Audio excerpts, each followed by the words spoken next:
program is brought to you by the National Council for Children's Television and our partners.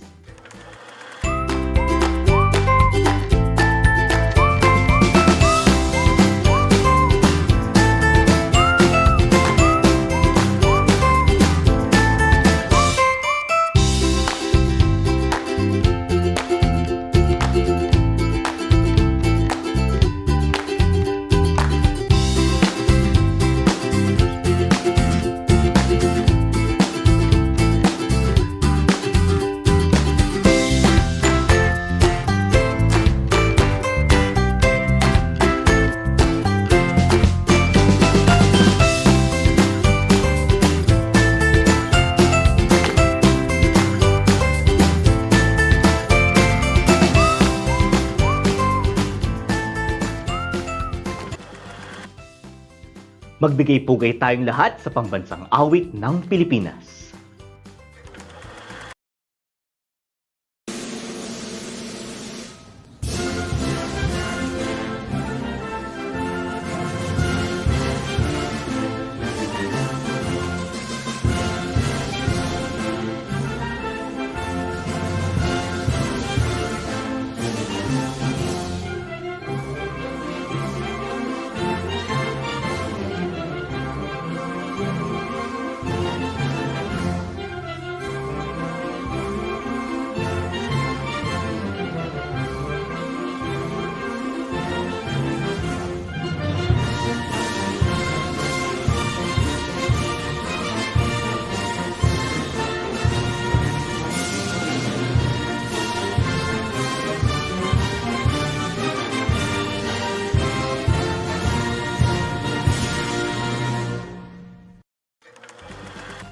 Para i-welcome tayong lahat sa selebrasyong ito, narito po ang Executive Director 3 ng NCCT, Ms. Desideria Manse Atienza. Isang makabatang araw. Ngayon ay pinagdiriwang natin ang National Children's Broadcasting Day o NCBD. Republic Act No. 8296 was declared every second Sunday of December as National Children's Broadcasting Day. Ayon sa batas na ito, ang mga television at radio stations sa buong bansa ay dapat maglaan ng 3 oras ng kanilang airtime para sa mga programang pambata o tungkol sa mga bata. Hinihikayat din na itampok ang mga bata bilang mga bida at panauhin sa mga programa. The programs should be child-friendly, promote positive values, and enable children to exercise their rights to freedom of thought and expression, as stated in the United Nations Convention on the Rights of the Child. Kaya, samahan niyo kami sa araw na ito at tunghayan ang mga piling pambatang palabas handog sa inyo ng NCCT. Mga kids at mga parents, pati na ang buong pamilya, inaanyayahan namin kayong samahan kami buong maghapon. Sa unang bahagi ng programa ay isasama tayo ng NCCT Chairperson Dr. Luis P. Gatmaytan sa pagbabalik tanaw sa pinagmulan ng mga makabatang palabas.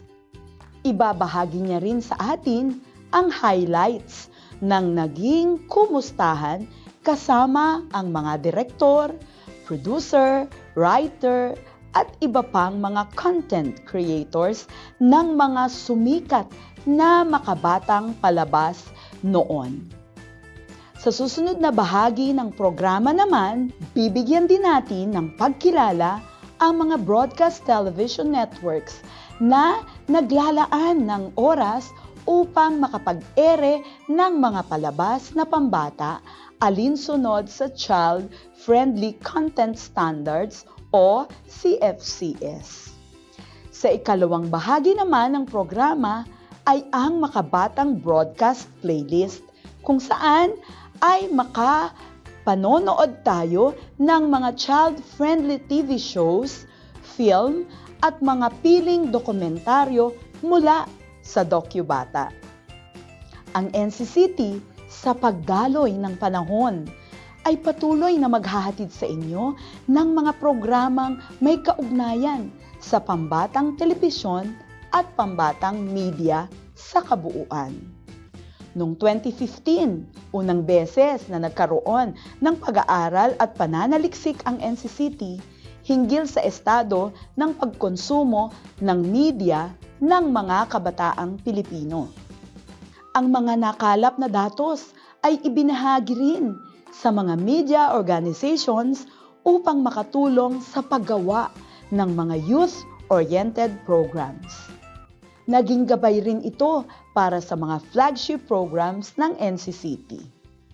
Taong 2018 naman, noong isinagawa ang isang research study na nakasentro sa mga nauuso o trends na media habits ng mga bata. Pinag-aralan din ang gampanin ng mga magulang sa media consumption ng kanilang mga anak. Sa kabila ng kinakaharap na pandemya noong 2021, ay nagsagawa naman ang NCCT ng pag-aaral at pananaliksik upang maintindihan ang kalakaran sa pagitan ng mga batang Pilipino at Philippine media. Nag-survey ang NCCT ng 576 na mga bata na mayroong edad na 9 hanggang 17 at lumabas dito na mas pinili ng mga bata ang mobile phone at personal computer o laptop kaysa sa telebisyon.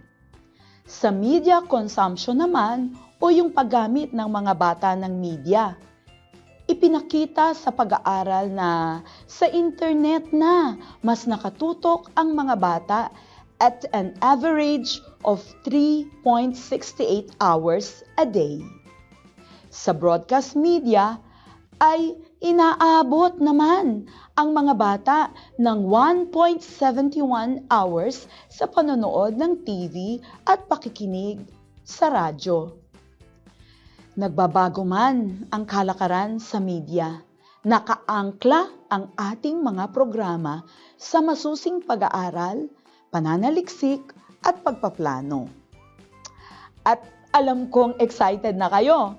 Kung nais makibahagi sa mga programa ng NCCT, sundan nyo lang kami sa aming social media pages or visit www.ncct.gov.ph.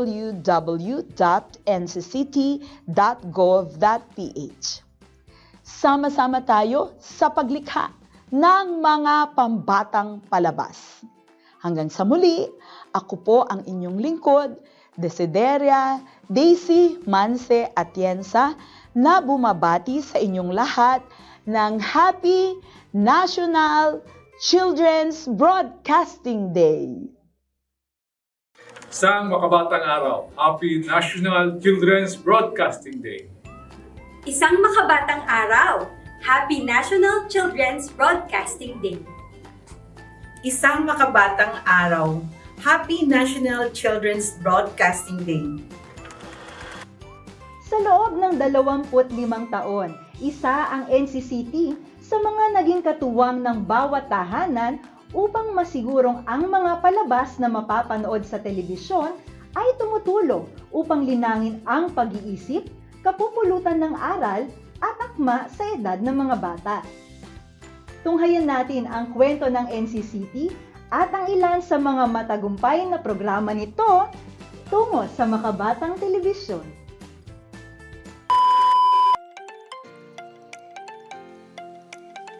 Noong mga bata pa tayo, ay walang hangganan ang imahinasyon. Nararating natin ang mga malalayong kaharian, mga pakikipagsapalaran na kay sarap balikan. Noong mga bata pa tayo, iba't ibang mundo ang nararating ng ating haraya. Sa tuwing naglalaro ng larong pambata na nagpapasaya at nagpapaliksi sa atin. Hanggang dumating sa ating mga tahanan ang telebisyon. Mas lumawig ang mundo sa mata nating mga musmos. Dumaloy ang kalaman at dumami ang mga nais na puntahang kaharian. Noong mga bata pa tayo, kapag nakatutok tayo sa telebisyon, may galak sa ating puso. Tila ba sabik kung anong mapapanood sa araw na yon? Anong mundo ang matutuklasan? Anong pakikipagsapalaran ang nakaabang? Mas lalo tayong nangarap at unti-unti nating naiintindihan ang maging isang tao. Hindi natin malilimutan ang mga palabas sa telebisyon na naging bahagi ng ating kabataan. Parang kailan lang ay inabangan natin ang lahat ng ito. Buong pamilya nga ang nakatutok, lalo na sa mga palabas na garantisadong kapupulutan ng aral.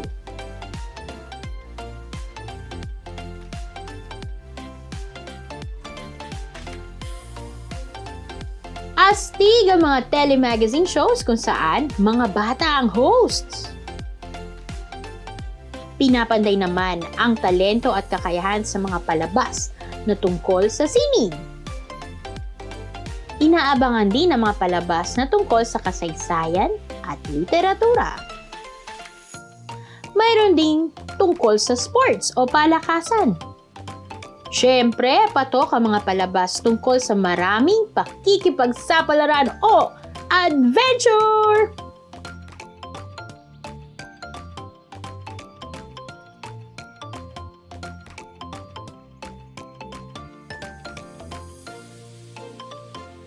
Pinakapaborito ko ang mga palabas na maraming kaalaman o educational, kung saan ang mga bata ay lalong tumatalino.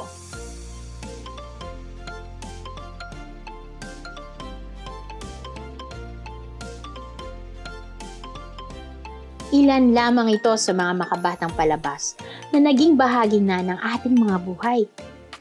Maraming salamat sa mga palabas na ito.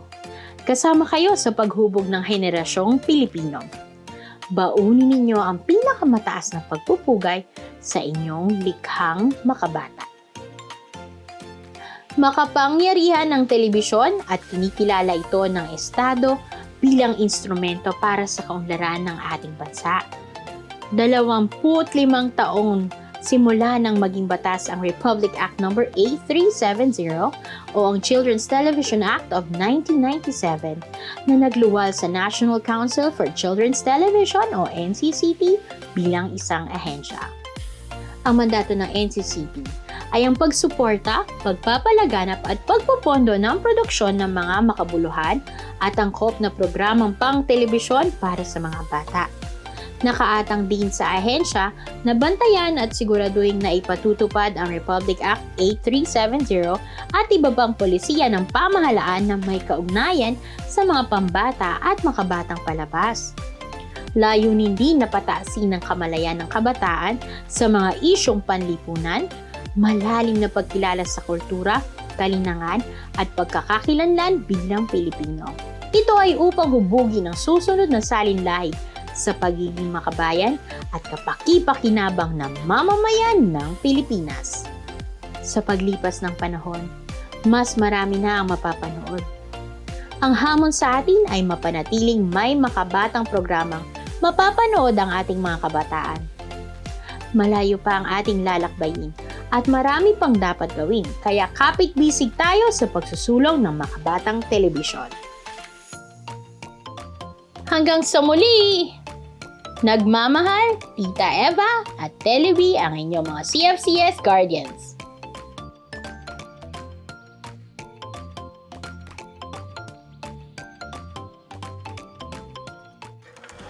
Malaki ang naging ambag ng nakaraan sa kung ano ang mayroon tayo ngayon. Sasamahan tayo ng NCCT Chairperson, Dr. Luis P. Gatmaytan upang magbalik tanaw sa kwento ng mga makabatang palabas noon. Kasama mismo ang ilan sa mga direktor, manunulat at producer ng mga palabas na minsang naging bahagi ng ating kabataan. Isang makabatang araw, ano ang paborito niyong pambatang palabas sa telebisyon? Ako naalala ko pa yung Sesame Street, no? Lagi ko itong inaabangan at paborito ko sina Ernie at Bert, no? Sina Cookie Monster, sina Big Bird, si Oscar the Grouchy Guy, and sina Grover. At bukod doon, bukod sa show na English kasi itong Sesame Street, no? Nagustuhan ko din yung mga palabas na Kaluskos-Musmos, tsaka yung Kulit Bulilit. No? Siguro yung mga matatandaan niya nung mas ilang nakakatanda sa atin. Ano? Inabutan ko rin syempre yung Batibot, pero medyo malaki na ako noon.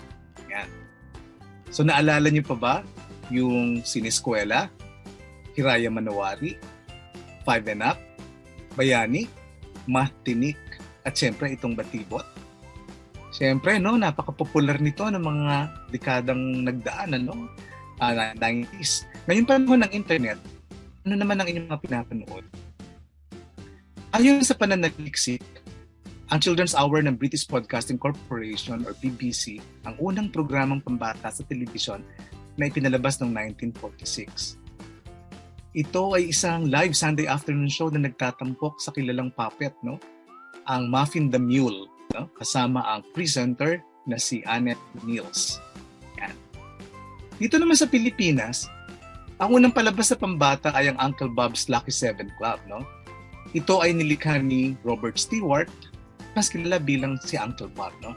Isang American war correspondent turned TV personality at siya ring founding father ng Republic Broadcasting System na ngayon ay tinatawag na GMA Network. Sa palabas na ito, ang mga batang edad mula 4 na taong gulang ay binigyan ng pagkakataong sumali sa Uncle Bob's Club at sila rin ay nabibigyan ng Lucky 7 membership club card, no, na may secret code dun sa likod. Ang mga manonood naman na nasa bahay ay maaaring sumulat kay Uncle Bob na babasahin ng host ni Uncle Bob, no, on air.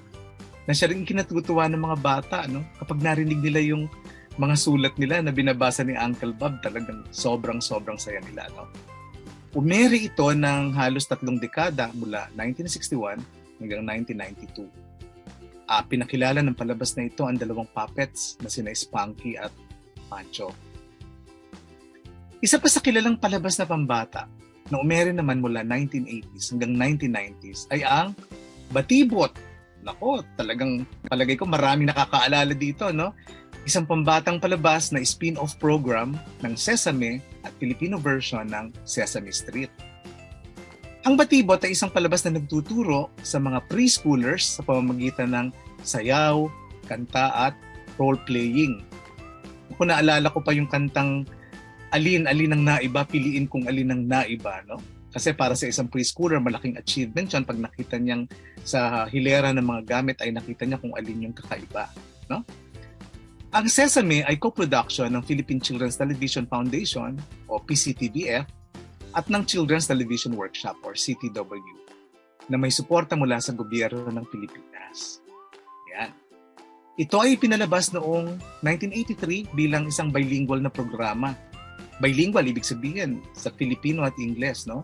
Mapapanood, no? Itinatampok nito ang 2 kilalang karakter na sina Pong Pagong at Kiko Matching. Ayan, no? Kilalang-kilala nyo, no? Na nabuo dahil sa folktale, no? Sa kilalang folktale o kwentong bayan Filipino na ang Matching at ang Pagong. Alam nyo, yung ating version na binabasa na ngayon na si Matching at si Pagong ay mula sa retelling ni Dr. Jose Rizal, no? Nung bata pa si Dr. Rizal, narinig niya siguro yung kwento ng The Monkey and the Turtle, kaya nung siya ay doktor na, naalala niyang muling isalaysay ito at kaya naging popular na folktale, no, na nagpapasa-pasa sa henerasyon ang Matching at ang Pagong. Kung kaya nung ginawa silang character sa Batibot ay talagang sobrang nakaka-identify agad yung mga tao kasi nagustuhan nila, no? Natapos ang suporta ng gobyerno sa Sesame noong 1984 at ang co-production with Children's Television Workshop ay nakansila. Dahil dito, noong 1985, ang Batibot ay pinroduce ng Philippine Children's Television Foundation o PCTVF sa pangunguna ni Miss Penny de Los Angeles Bautista, isang kilalang educator, progresibong educator, no, at isang school owner. No? Ang Batibot ang isa sa mga popular at longest-running all-Filipino children's TV show sa Pilipinas na ipinalabas sa RPN 9, ABS-CBN at GMA. Nagpapalit-palit na ng iba-ibang networks, no? Pero tinatangkilik pa rin. Ang salitang Batibot ay nagmula sa salitang Tagalog na nangangahulugang maliit, ngunit malakas at masigla. Yan. Pag sinabi natin ang batibot ng batang to, no? Nakikita natin yung image ng batang maliit lang talaga siya pero talagang maliksi, no? Kaya pati yung kantang Mga Bata sa Batibot, maliksi masigla, di ba? At maliban sa mga karakter mula sa Sesame na sina Pong Pagong at Kiko Maching, ilan sa mga karakter na tumatak sa mga batang Pilipino mula sa Batibot ay sina Manang Bola. Naku, favorite ko yan si Manang Bola. Sina Ningning at Gingging, sina Irma Daldal, no? Sina Sitsirichit at Alibangbang, at si Kapitan Basa. Yan. Naalala ko talaga si Manang Bola, no, na laging maraming pumupunta sa kanyang nagpapakonsulta, no? Kagaya na Ningning at Gingging, pero sa dakong dulo, lagi lang ang nakaka-solve ng problem yun ding nagpapakonsulta, hindi si Manang Bola. At meron siyang famous line na, ba, baby, bobu. Ganyan. Paulit-ulit yun. Ba, baby, bobu. So parang maiisip mo nga rin na talagang sakto ito sa mga palabas pang preschooler ng mga batang manunood. At syempre dito sa Batibot, no, nandito rin ang pinakilala rito at talagang naging popular ang resident storyteller nila na si Ginoong Boji Pascua, no? Isang aktor sa TV, pelikula at entablado na mas kilala bilang si Kuya Boji. Yan. At gusto ko lang din banggitin ang mga kilalang children's book authors na sina Rene Villanueva at Ogie Rivera na naging kabahagi ng Batibot. Si Rene Villanueva ang creative director nito at si Ogie Rivera naman ang head writer ng Batibot. Maliban sa Philippine Children's Television Foundation o PCTVF, mas dumami pa ang mga palabas na pambata na sumibol at na-produce ng ABS-CBN Foundation noong 1990s, no? Utang natin ito kay Miss Gina Lopez na talagang nakita natin na siya talaga yung nagsikay, no? Nag-push para ituloy itong mga programang pambata, no? Kasi nakita niya kakaunti yung mga palabas sa pambata noong 90s, no? Ilan sa mga ito ay ang Siniskwela, isang science educational show para sa mga mag-aaral sa elementarya na ipinalabas mula noong 1984. Andun din yung Hiraya Manawari, no? Isang programang nakatuon sa mga values o mga ano bang dapat na values sa taglayin ng mga batang Pinoy, no? Bayani, na tungkol naman sa kabayanihan, no? Sa kasaysayan, mga pamana, no? At Matinik, palabas na tungkol sa matematika para sa elementary at intermediate na mga estudyante. Nandiyan din ang palabas kung saan nagsimula ang kilalang journalist na si Atom Araulio. Ano yon? Ang 5 and Up. Ayan. So, galing sa children's TV show si Atom, pero ngayon nakikita natin na gumagawa na siya ng maraming dokumentaryo at napapakinggan sa primetime news, no? Ang 5 and Up ay isang informative show kung saan ang mga bata mula edad 9 hanggang 12 taong gulang ang mga hosts at reporter ng programa, no? Naalala ko na dito rin natin nakita si Zach Hewson, ang pamangkin ni Miss Cheche Lazaro at anak ng dating NCCT chair na si Miss Dr. Nina Lim Hewson, na nagpakita siya ng kanyang galing din sa pagre-report, no, at paggawa ng mga dokumentaryo at magkakasama sila nila Atom Araulio, no. Ito ang kids version, itong 5 and Up na to, ang kids version ng kilalang documentary program noong 1990s. Yung The Probe Team ni Miss Cheche Lazaro, no, na siya ring naging producer ng 5 and Up. At kasama nila rito si Miss Yasmin Mapuwatang, ang ating dating NCCT council member. Ipinalabas ang 5 and Up sa television mula 1992 hanggang 2002 sa ABC5. Ngayon ay TV5 na ang tawag, no? At saka sa GMA7. Dito lamang October 7, pinalad ang NCCT na mapagsama-sama ang mga tao sa likod ng mga ilang klasikong palabas na pambata mula 1990s hanggang early 2000, no? At ilang mga piling content creators mula 2010 hanggang 2016 sa isang virtual na pagtitipon. Ayan, ako, bihira po yung pagkakataon na matitipon mo sila lahat, no, sa isang lugar kahit virtual pa, no, upang gunitain o muling alalahanin yung kanilang mga ginawa, no, sa palabas sa mga pambatang palabas sa telebisyon. So ito pong mga writers, directors, producers, researchers at consultants sa mga palabas katulad ng Batibot, Sineskwela, 5 and Up, Hiraya Manawari, Bayani at iba pa, ay nagpaunlak upang maibahagi ang kanilang kaalaman at karanasan sa pagbuo ng pambatang palabas. Siyempre naman, alam nyo, analog pa noon. Ngayon naman panahon na tayo ng digital, no? Digital age na. At talagang malaki ang tsak na malaki ang pagkakaiba sa paggawa ng mga pambatang palabas noon at ngayon, hindi ba? Wala pang internet noon eh. Tsaka noon, yung digital media, hindi pa masyadong nagsisimula, no? Tinalakay sa pagtitipon na ito, sa dialogue with content creators na ito, ang pagkakaiba sa paggawa ng pambatang palabas noon at ngayon. Mga pagsubok o challenges na kinaharap nila sa paggawa ng children's shows at kung ano pa ang mga pangarap nila, no, para sa children's media sa Pilipinas. Halina't magbalik tanaw. Panuorin natin ang mga highlights sa nangyaring dialogue with content creators noong October 7 upang malaman at maunawaan natin ang kanilang opinyon sa paggawa ng pambatang palabas. Nawa ay matuto tayo sa kanila sa paglikha ng mga pambatang palabas na magbibigay ng aral at inspirasyon sa mga batang Pilipino.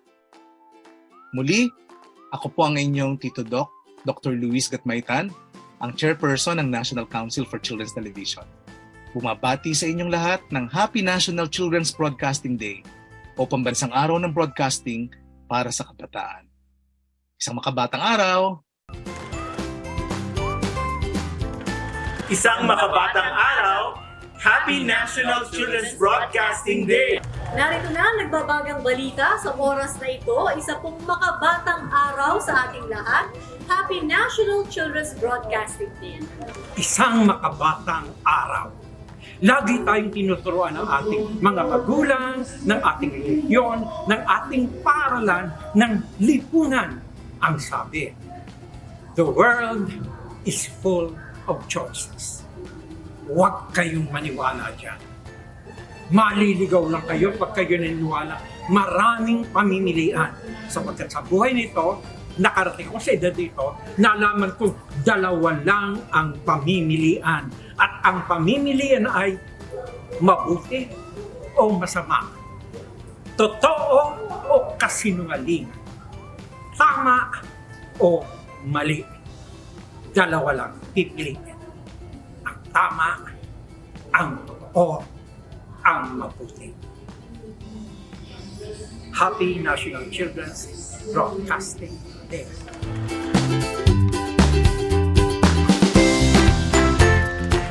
How did you start making children's content? After fan na talaga ako ng 5 and up at ng probe nung college pa lang at naging intern ako sa probe at very lucky ako na nag-intern din ako sa 5 and up, so doon ko nakilala si Paul, producer siya noon, college pa lang ako, at I really like their work ethic. I like working with the kids and seeing them enjoy themselves while doing the show. Kaya nung may opportunity, nag-apply ako at naging producer. Really enjoyed doing it. It was not work at all. Parang araw-araw gigising ka, excited ka na gawin mo yung trabaho mo. So after 5 and up, nakita ko how involved the children were in producing. That's why when I transitioned into the Probe Media Foundation, we found ways to start Kabataan News Network, where it was the children themselves doing the story. So we started that in mga 2003. And parang it had a run for like 8 years. Pero after that, hindi na masyado. Pero what's nice to see is that yung mga kids namin noon sa Kabataan News Network, similar to Atom na nag-join sa media, nag-join din ang mga Kabataan News Network kids from north to south of the country. Kung hindi sa media industry, sa development work. So, madami na kaming colleagues ngayon na mga comms officers, mga producers, ganyan, na nagsasabi, dati akong KNN, ganyan. Teacher ko kasi si Rene Villanueva sa playwriting class. So, inimbita niya akong magsulat for Batibot noong 1992. So, staff writer niya ako for a year and then naging head writer ako after a year. Ayun. So, based on the Sesame curriculum, merong curriculum. So, pag bumubuo kami ng show noon, binibigyan kami ng ito yung mga lessons na kailangan maging laman ng isang episode, ano yung mga educational goal. So, yun yung aming guide sa pagsusulat. Tapos maraming nag-check ng sinusulat namin, may research, in-check ng production. check ng director, lahat, ang daming nag-check bago siya ma-issue. Ganun. So, ginawa ko siya for 7 years, yung Batibot. Tapos nun, nag-freelance na ako. Tapos kinuha ko ng GMA para gawin yung Art Angel. Yun, na tumagal ng 7 years. Yun. Tapos iba-ibang shows na. Hindi lang children's shows, gumagawa rin ako ng iba-ibang children's show. Ngayon ang children's show ko na lang yung AHA with Drew Arellano. Tapos nagsusulat din ako for Family Feud. Nood po kayo everyday, 5:40 p.m. sa GMA. Sa tingin ko, bakit importante? I think sinimulan ko sa sarili ko yung impact sa akin ng Sesame Street when I was growing up. And even Voltes 5, all these shows na alam ko hindi yata napanood ng ating mga kabataan ngayon na miyembro, no? Pero these shows made such an impact sa akin, on me, and yung kagustuhan kong mas matuto, yun. That's why when hindi ako nagsimula agad sa children's show kasi nung panahon na yon, when I was in college, wala pang Batibot noon, wala pang sineskwela. So I got into educational TV. So if you remember yung mga shows na nakakayamang aminin, no, yung Negosyete and Agrisyete, so si Kuya Germs pa yung host. So those were educational TV shows. And nakita ko ulit yung impact noong mga yon sa audience naman, even if hindi pa kabataan, no? So yun yung reason why parang sobrang naging ganado ako to get into children's TV. Yun na muna. Unlike everyone else here, I come from the government, okay? It's my job, okay, to do intervention programs for children, to promote science, technology, engineering, and mathematics, so we can have more scientists in the future. Well, one thing why we are doing this is because it's an informal way of educating children, because curriculum and classroom lessons are not enough to educate our children, because especially nowadays, children learn differently, from adults. So since the channel, which is television at the time, was the most effective, and I think it's what children would normally access as source of entertainment. And maybe we thought then back in the 80s, we thought that we can educate children by using a television. At first, what we had was Constel. It was dedicated to teachers, no? So teachers would be able to teach children content in the sciences. But it failed. I would say it did from my own perspective. So we started doing it learner-centered way by, of course, having children as the focus of most of the programs we produced. And that's the reason why we were really happy when Gina Lopez came and introduced all the educational television of ABS-CBN Foundation Incorporated at the time. Ang experience ko naman po actually goes way back pa sa when I was in ABS-CBN. We started producing Once Upon a Time, which is actually an anthology of different narrative stories intended na pang children. Ang takeaway namin doon was, in narratives kasi, it's very important because, of course, it goes hand in hand with educational and informative intentions in making children's programs. But ang narratives or drama stories are actually value formation for them. And ito yung issue. We had certain feedback at that time. It was doing very well. It was rating very high. But it turns out that ang issue noon is that we were actually addressing parents, not children. So the parents are the ones who are really watching our program, and the parents are the ones who are telling their children that this is the values that this show is doing. So now it's the digital era. And then when I transferred to GMA, knowing that I had this experience with Once Upon a Time, they made me pilot or initiate the program of Arlene, which is Daig Kayo ng Lola Ko. Daig Kayo ng Lola Ko, on the other hand, I've already told them my insights in producing Once Upon a Time. So I told them, sana it would be stories of children that really gustong mapanood ng mga bata, and it's really about them. So Daig Kayo ng Lola Ko still had this value for formation objective, but it is more really asking stories from the younger generation. So, and then, yun na nga po. So hanggang ngayon, nandyan pa po yung Daig. And then, now we tried to strengthen, I believe. And then, today is the digital era. So in terms of education and information, it's already present in social media. It's already, in fact, honestly, now that we're producing, we are tapping TikTok tourists because there are TikTok content that are educational and informative as well. And we have invited I-Believer of the Week, mga user-generated content in YouTube, Facebook, and other social media platforms with regards to life hacks, experiments, and other things that can contribute in educating children by children. So mostly our I-Believer of the Week are actually children. What is the importance of children's shows? I think children's program would give voice to the children. We always use that deficit model of telling children what to learn or what they should know.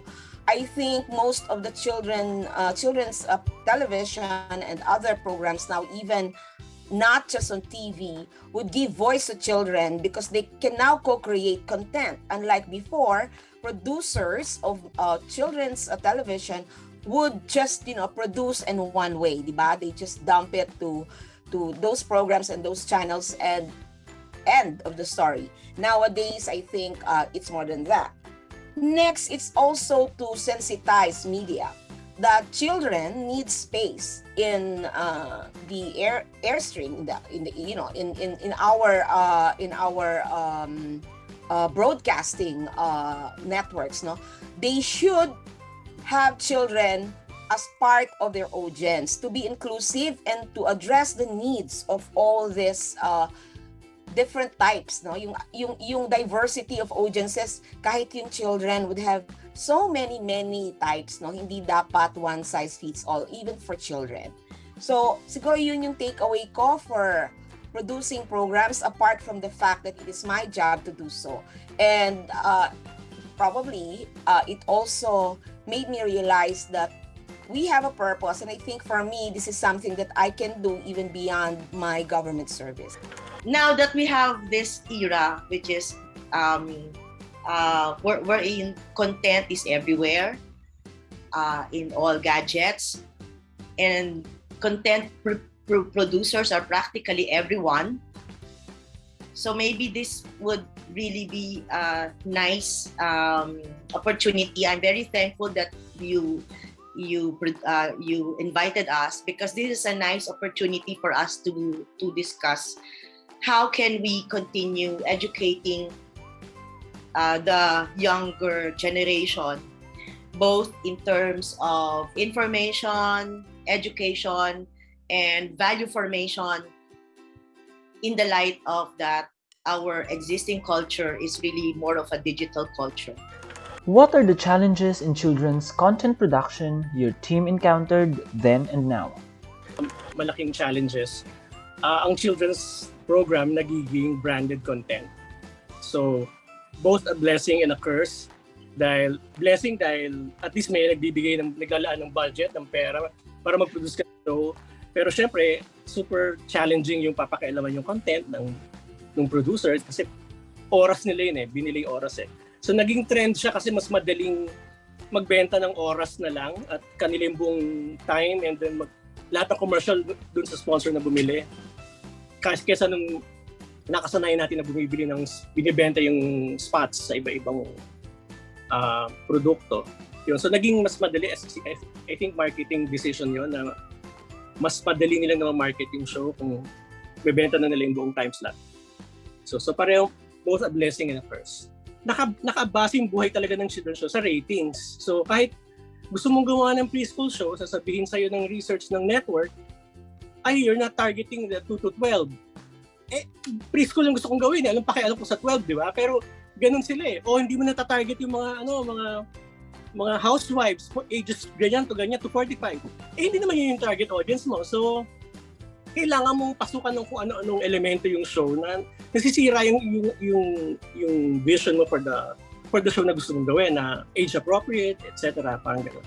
So malaking problem pa rin talaga yung dahil maraming compromises na nasa isang commercial system ka na hindi mo magawa yung gusto mong format or kinds of shows gano'n. So baka nga digital na yung or maghanap ng partners or sana meron talagang public broadcast. Ganun talaga na tulad sa ibang bansa nag-exist na ang educational media may funding ang gobyerno ganun. So na produce lang siya, hindi kailangan makabuhay ng show na kailangan nila mag-rate, kailangan nilang kumita, yung ganun. So dahil may funding, magpo-produce lang sila, PBS, NHK, BBC, di ba? Meron talagang siguro yun yung best environment for children's and educational media na hindi dictated ng That's correct. Hindi mo kalaban yung ibang show na kailangan mag-rate ko, kailangan matarget mo ganyan. Ganun Ratings talaga yung From ABS-CBN Foundation, I transferred to Yay channel. Our biggest the biggest thing that we had to deal with in Yay in particular was Dole. It's so difficult to use children's actors right now. I mean, it's so hard. You can only work with them for 4 hours. Kasama pa dun yung break time, ha? So, we had to make a choice. We had the second show, it was called Magdalene. And there, we used only adult presenters. So I think if you wanted to do children's content and using children's actors right now, that's a very real problem. Just shoot all the children online. All the kids are at home, and then we get them in a group picture like this. I think that's what EA is doing at the present. That's right, po. What are the challenges in making children's content in the digital era? Kung gaano po kaiksi yung pwedeng i-ano po sa program. Kasi dahil nga po nasabi nga po ng digital world na po, more on short content po. So ang phrasing po ng show is parang nalilimitahan po. Parang mas gusto po ng bata ngayon na fast-paced, mga 10 minutes or less po. Like TikTok po, mga ilang segundo nga lang po yun sa TikTok. Unlike kapag TV po, na ang need po ay at least 25 to 30 minutes po per show po. Tama po. Kaya parang mahirap pong i-compress yung content na dapat educational and fun po at the same time na ililipat po sa digital or streaming or online na mas gusto po nilang mas maiksi po. It's also the format that you use. Okay, so medyo outdated na yung Sesame Street na mga tao part, di ba? Even I'm sure Batibot medyo outdated na yung style. Kasi ngayon, it's more of animation. They're more into that. And then if you're talking to 2-year-old, 3-year-olds, Blue's Clues works. But if you're talking to an older group, that doesn't work anymore. An adult talking to the children on view. So it's really the format that is changing. Not just the platform, but the format of your show, your content. That is what you have to take into consideration now. How you present it. So sa digital space nga kasi ang labanan ay ang format, no? But you can only do that siguro with certain shows. Kunwari, baka values formation, so Hiraya, baka kaya pa. Pero for sineskwela, for instance, na kailangan kang mag-present ng mga process, di ba?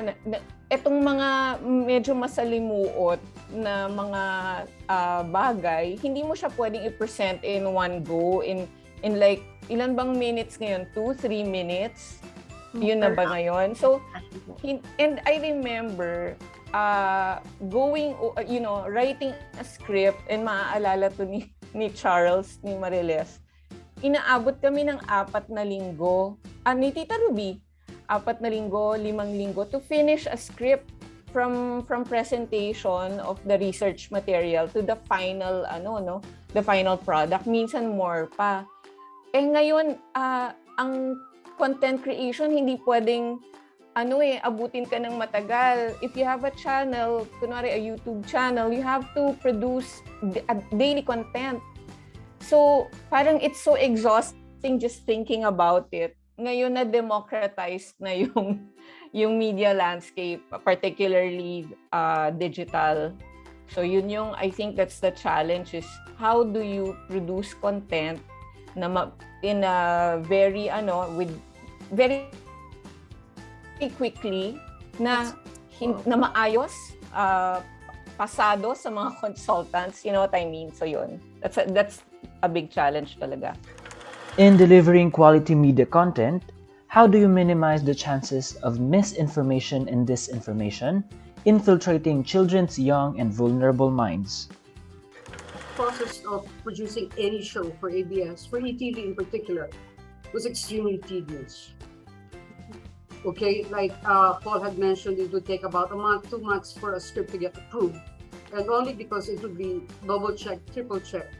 Not only by our technical advisors, but most importantly by our child psychologists on board. And even our last shows that we produced for Team A, for example, everything had to go through a child psychologist because we had to make sure that it was appropriate to that particular age group. Okay, what you produced for a 5-year-old is not the same as what you would produce for a 10-year-old. That's correct. Okay. So that will not change. And you cannot shortcut that. So if you want to continue producing now for children, a child psychologist, I think, is paramount. Yes, correct. And depending on what you produce, be it educational, you must have the right people on board. For Sineskwela, the educational programs always had a DepEd consultant because, as you know, DepEd kept changing its curriculum. And over and above DepEd, we had Tita Ruby. Because how DepEd sees some things are not the same as what DOST would see.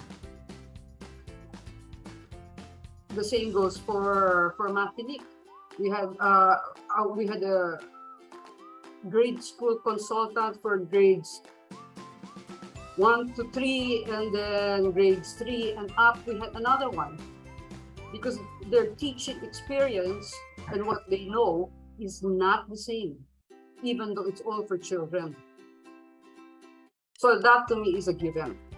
If you want to continue producing, your content must go through a child psychologist. Because of the changes in the media landscape, including the digital transformation and convergence of media nowadays, I think we have to be very clear about the purpose for which a show is being produced. And that means there are standards that we have to follow. If a show is to really provide and complement learning in the schools, then we have to reference our content, including the programming, time slot, with a particular part or even the whole of the curriculum that we are addressing, whatever subject we are trying to enrich. And apart from that, we have to know the language that we have to use, because we know that meanings are not just in the spoken words, but in the audience who will be watching your shows. And then, of course, we have to recognize the channel and the channels, because with the convergence of media, what could be very good for TV and what could be, in a way, appropriate for television, which is about 30 minutes, 25 minutes, 20 minutes, is no longer true for our content aggregators now, the YouTube and even all those other channels by which you can communicate or we can use to have our shows in a way become viral or accessible to many other platforms. But the most important thing that I would like to stress here is for us to do research. We need to really study, evaluate, monitor, and even know the impacts of our programs to children, especially those whom we intended to reach at the time that we were producing those programs or we are producing those programs. Research should always be a factor in production. What good production practices would you want to impart to the present content creators? First thing you have to remember is when you're producing an educational show or a children's show, it is not the same process as a commercial TV show. Okay, producing something like Hiraya Manawari, for example, or for Batibot. Let me talk about Batibot because that's where I was longest. We had to follow the Sesame Street structure. So we were trained by CTW. And we had to plan like 6 months ahead, prepare the curriculum, do all the research, etc. You have to have the luxury of time to do your prep before you can shoot. And then all the scripts go through the process, right? Through the researchers, through the psychologists, through all your resources. After which you start to tape your season. So that is how we were doing production for Batibot. Commercial TV is not that way. Every week, you shoot something new. Every week, may bago kang script. Okay na yan. Dadaan lang naman yan sa EP at saka sa head writer. Okay na yan. Walang fact-checking, walang kasi total fantasy naman yan. Wala silang pakialam how it will affect children, di ba? So, it's not the same as commercial TV shows. Kailangan mag-research ka muna before you do your content kasi it's not all about the number of hits you get, diba? Or the number of viewership that you get from your content. Kasi parang there must be a reason why you're doing it. It's not just to be popular, diba? Kasi parang ngayon it's just a trend, a passing trend. Wala siyang diba? Is it just to be popular? Ganun bang ngayon? Yun ba yung trend na gusto natin? Or do we stick to fundamentals, diba? Yung mga nawawala na. Kasi nga, we tend to be distracted nowadays. Pero ano yung reason? Ano yung kahihinatnan nito? So, kung wala siyang mababago, ang binabago lang niya yung viewership habit natin at wala siyang binabago sa skills natin, then it's nothing, diba? Tama po. Wala siyang purpose. Wala siyang silbi, diba? It will not make you a doctor. It will not make you an engineer or a child psychologist. So, siguro kailangan i-project din natin kung sinasabi nga ni Jose Rizal na ang kabataan ng pag-asa ng bayan, tignan natin sila ngayon. Sila nga ba yung pag-asa? Kung yan ang lagi nilang pinapanood, di ba? So, I think dapat i-address natin yung yung psychology, yung psyche ng mga viewers, mga kabataan ngayon. Kasi it's the technology that's parang forming, di ba? Their psyche. I don't know if that's. I would like to throw this out to the participants kung yung ba yung gusto natin, di ba? Yung parang yung technology dictating, di ba? Forming us. Yun lang yung gusto ko malaman. So, importante yung research kasi it must identify a need or a gap. Like for example, yung sinabi ko nga kanina na an international research done in the early 90s, ang sinasabi nila na bagsak talagang lowest ang Filipino public school students when it comes to math and science literacy. And that's something that's alarming, di ba? So, kailangan may mag-address ng need na yan. So, yun. Yun, I think kailangan natin ng how should I call this? Mga superheroes like Cheche Lazaro, Gina Lopez, who will initiate, diba, projects that will address these needs. Otherwise, kung walang mag-i-initiate niyan, or initiate and look for partners then, strong partnership, di ba? In the early 90s, hindi pa uso yung term na public-private partnership, but look at Gina Lopez and Cheche Lazaro, di ba? They did their own thing. Ang laki nung naitulong nila. Siguro na-push sina Rene Villanueva and sina, di ba? Ang laki nung, I mean, itong mga taong to nakipaglaban sa sistema, di ba?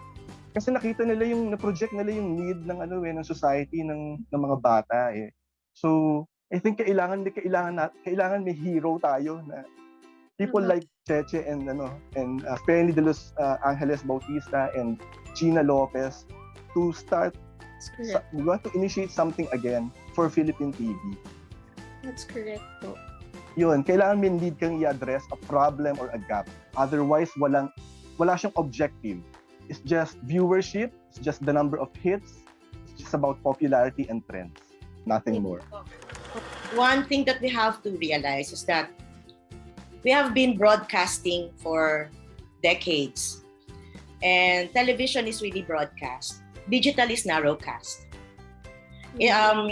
Usually, ang nakikita nating sikat are the content creators of entertainment. So these are the TikTok Teresa who would dance. These are the viral of certain pranks. But when you study the ranking of global viewership, number 1 is business. Number 2 is social media marketing. Number 3 is finance and investing. Number 4 is educational videos. So educational videos has a very high viewership of which reach to the responsible sectors that we would want to target. So narrowcast man po ang digital, but it is very, very direct. It's global. Isa pong gusto kong i-cite. Napansin niyo po ba dun sa nag-top sa bar last year? Wala po sa top universities of the Philippines. They come from provinces. And that is because of digital learning. And that is because of their digital access and access to education. So, actually, yung pagiging responsable is really in the creator. And tayo po yun. Ang mahalaga lang is that we have to understand this medium, which is the digital medium. Because television as a medium would slowly fade, sorry to say. Or it would be a partner of the digital medium. So, in terms of producing, di po ba napakamahal mag-produce ng TV show? Kaya tayo po ay kailangan natin sponsors. Digital production is very cheap. Yan yung isang paradigm shift. Hindi na po masyadong madaming stratifications of jobs for us to produce. I attended a seminar given by the Korean content producers, and some of them are educators. And usually they are a one-person team, or at least hanggang 5 lang sila. At most of them are researchers. So our researchers will become writers. Our researchers will become writers, producers, directors. So we need these young people actually. Dahil sila po yung may energy at sila pa yung pwede nating i-train to become what we call now in GMA, yung pinupush namin is the producer, director, writer in one person. So digital is organic. So if we want to do our education digitally, we have to go to the source themselves. Meaning, if we research this expert, this scientist, we have to show the scientist himself or herself. Kaya most tawag natin viral or highly followed, subscribed, and viewed educational programs are the programs which are being produced by the expert themselves. So hindi na po tayo yung may writer, director, tas i-guess mo na lang yung expert. Yung expert na po mismo yung may-ari ng channel. Opo. So, And then secondly, the way we have handled educational programs is really servicing DepEd. I'm sorry, but it is really servicing the educational system. With digital, education is everywhere. Maski po yung isang karpintero na hindi nakapag-aral is highly viewed because of his carpentry skills. Minsan po, ang isang engineer nag-subscribe sa isang mason dahil magaling siyang, meron siyang ibang klaseng mix of certain masonry ingredients na hindi na itinuturo sa schools. So, digital as partner of education will really revolutionize how we communicate. So actually, we just let those papa-cute looking for high viewership let them be. Kasi ang maganda po sa narrowcast, we can form our niche. Ang digital is never broadcast. It is really one person to person. Ako, kung gusto kita, I will subscribe. I don't like you, I will not subscribe, so I will not see you at all. So, let's study education through doing the digital way because it's cheap. Actually po ma'am, maski lang po lahat po kayo mag-form ng inyong kanya-kanyang YouTube channel, makaka-produce na po kayo. Ganun lang po yun. So, pagalingan na lang po ng kung ano yung paano tayo magtuturo. Apo. And then lastly, of course, ano naman yung dapat na maging prinsipyo natin? It's advancing what is true, meaning what is true means what is yung in terms of science, philosophy, formation, values, what is true. Second, interactive. Digital is interactive. Unlike TV, magpalabas ka, wala kang pakialam kung ano yung unless they will email us, but watching you immediately, their comments will give you their responses. And third, that is very, very important, it's community building. Our subscribers is our community. And then fourth is it's income generating, it's self-sufficient. Hindi na natin kailangan ng sponsor. Kasi as you grow your 1,000 views, you will grow your estimated income, and that is what will power you. Kaya nga makikita nyo yung mga dog lovers, they have their sufficient income to power their causes. If our education objectives will be translated digitally, completely shifting our paradigm there, we will continue educating even globally. As content creators, what are your aspirations for the future of children's television programs? Aspire na sana kung magandahan natin at ma-implement yung 15%, that's halos 2.5 hours a day bawat network eh.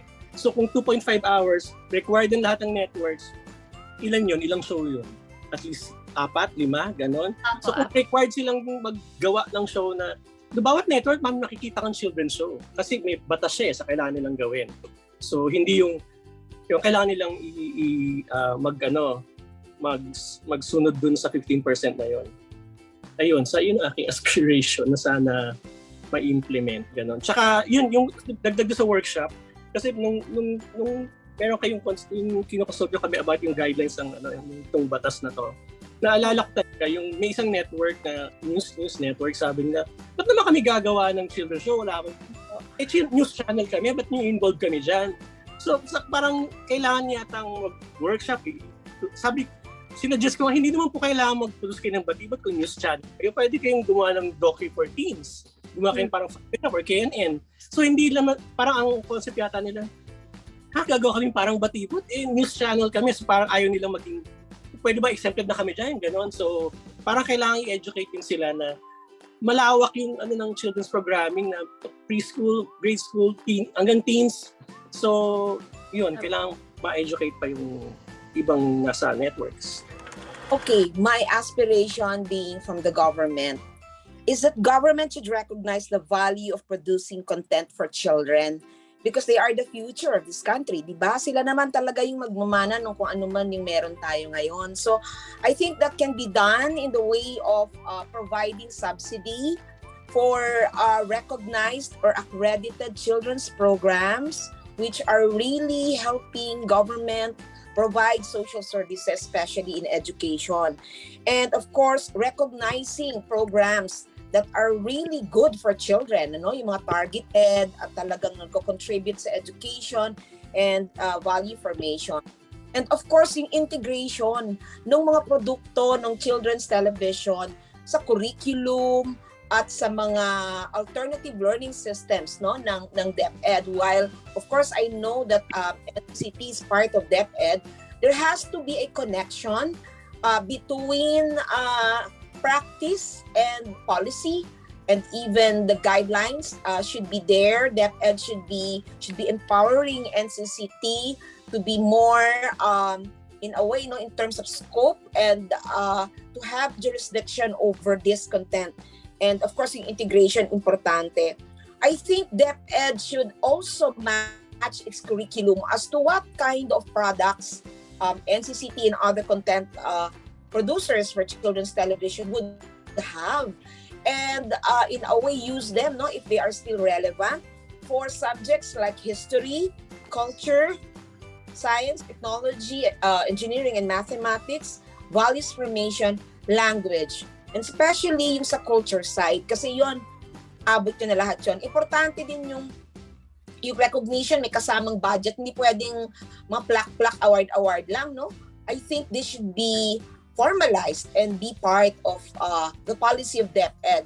Para kami sa gobyerno, like the Department of Science and Technology, ang dami naming content for television, pero nakalimit, although we give them to DepEd to be included in the DepEd Commons, hindi ko alam how they are integrating this sa mga lessons na alam natin na kulang ang resources. For children's TV, kasi ngayon parang lahat gustong gawin ganito, ganyan, whatever. Ito talagang focused sana sa children's TV. I think if we're able to train or have that new generation, I think children's TV will be okay. Naalala ko yung talk that we did with DepEd in 2010. Ang dami nilang na-mention about yung language na ginagamit sa TV, the dapat taboo, or even a topic that should be a taboo. Like for example, yung premarital sex. Kasi back then, I think ang na-mention nila noon yung 14. It's a teen serye that was shown on ABS-CBN. Ang sinabi ko naman doon, kasi baka there's a study na nagpakita na nagkaroon ng nag-peak ang, 'di ba, ang teen pregnancy during that time, and hence siguro yun yung naging reason ng ABS-CBN why they did that show. So, yun. Siguro, mag-veer away din tayo doon sa mga mandated educational topics like science and technology and values. Siguro yung mga tabu na realidad sa mga kabataan ngayon pero hindi siya na-mention sa free Philippine TV, like premarital sex, diba, gender equality, cultural representation. Yung cultural representation, meron akong meeting with the National Commission for Indigenous People. Alam mo talagang kawawa sila.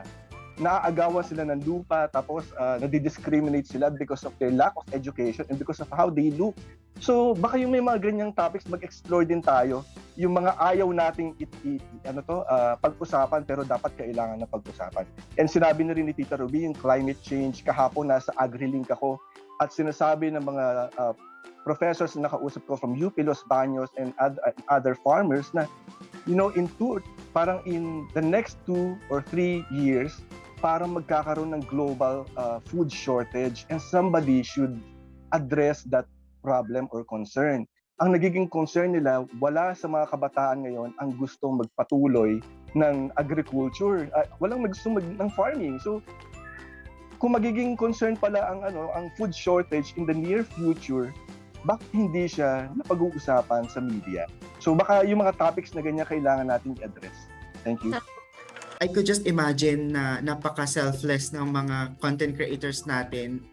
Kung may chance lang is naiintindihan ko and I believe na kaya nilang mag-contribute sa sinasabi po nila na kung meron lang magko-convene ng isang or mag-establish ng isang public channel, alam ko na mag-share din po sila. And yun po yung nakita kong kung gaano sila ka-compassionate at saka kung gaano sila ka-dedicated po sa craft nila.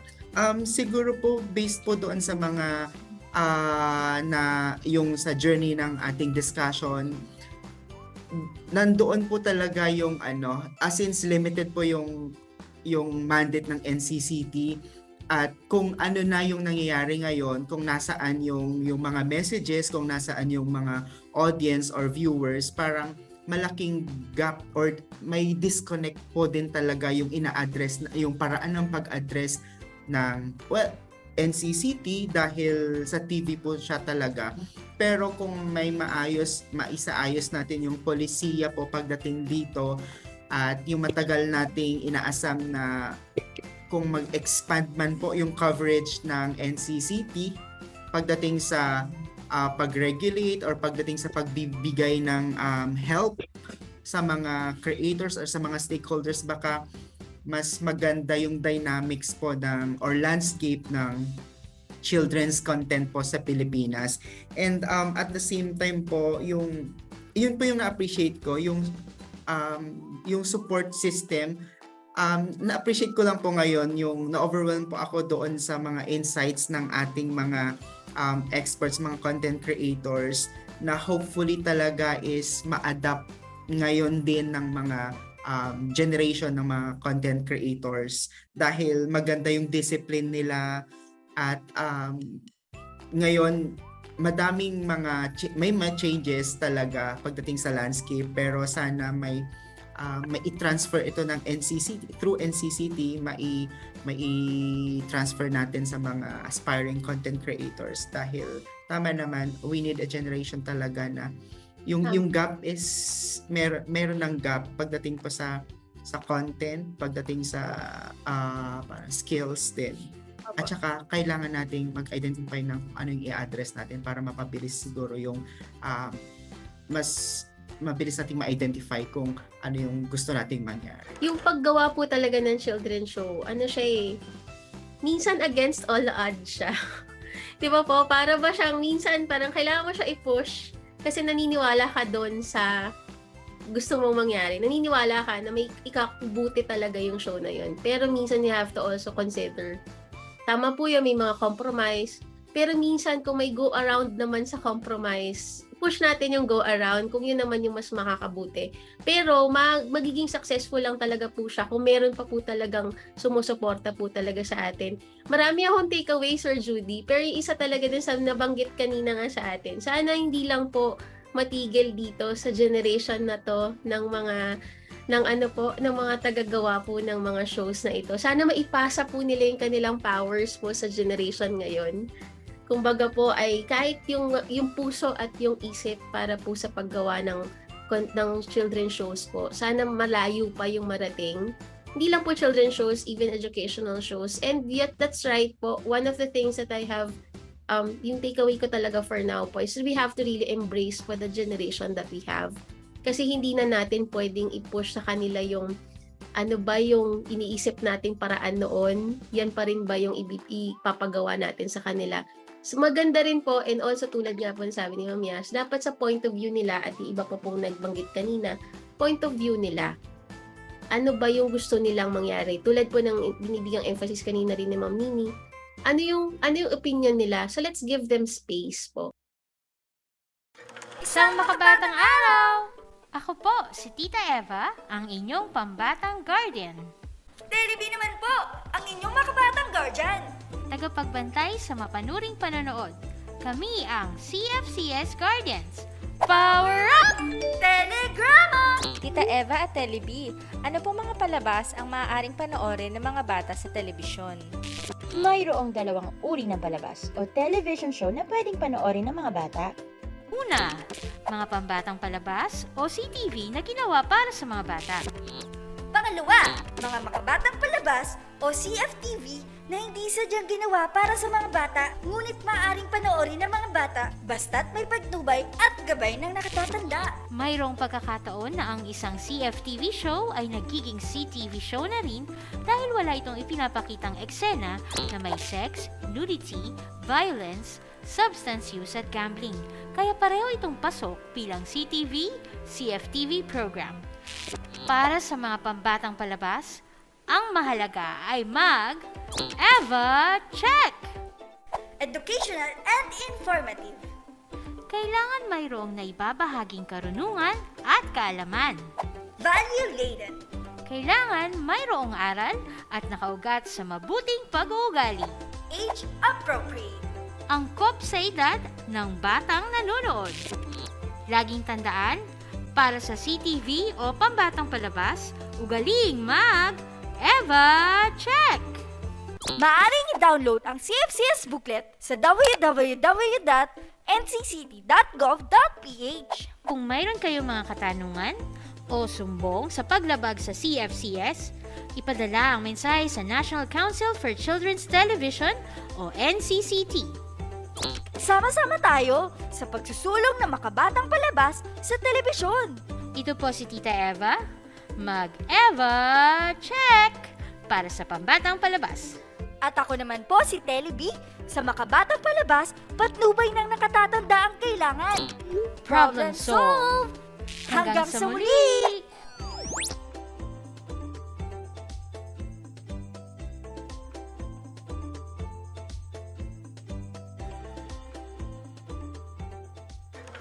Mula sa National Council for Children's Television o NCCT, isang makabatang araw! Para sa batang Filipino, inihahandog ng NCCT ang NCCT YouTube channel!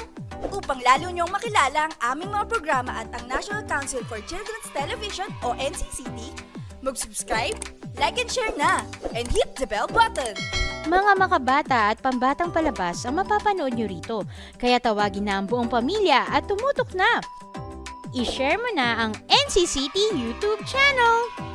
Mapapanood nyo rito ang mga piling palabas mula sa Sine Pambata, Docu-Bata at iba pang programa ng NCCT. Garantisadong child-friendly. Ano pang hinihintay nyo? Subscribe na! Mayroon ding mga webinars, talkbacks at live stream ng mga NCCT activities upang isulong ang child-friendly media content. Kung meron kayo mga makabatang palabas, mag-message lang kayo sa amin. Baka kayo na ang susunod naming ibida. Dahil dito, bida ang makabatang palabas! Sama-sama tayo sa NCCT YouTube channel! Para sa batang Filipino, makabatang araw, makabatang bukas!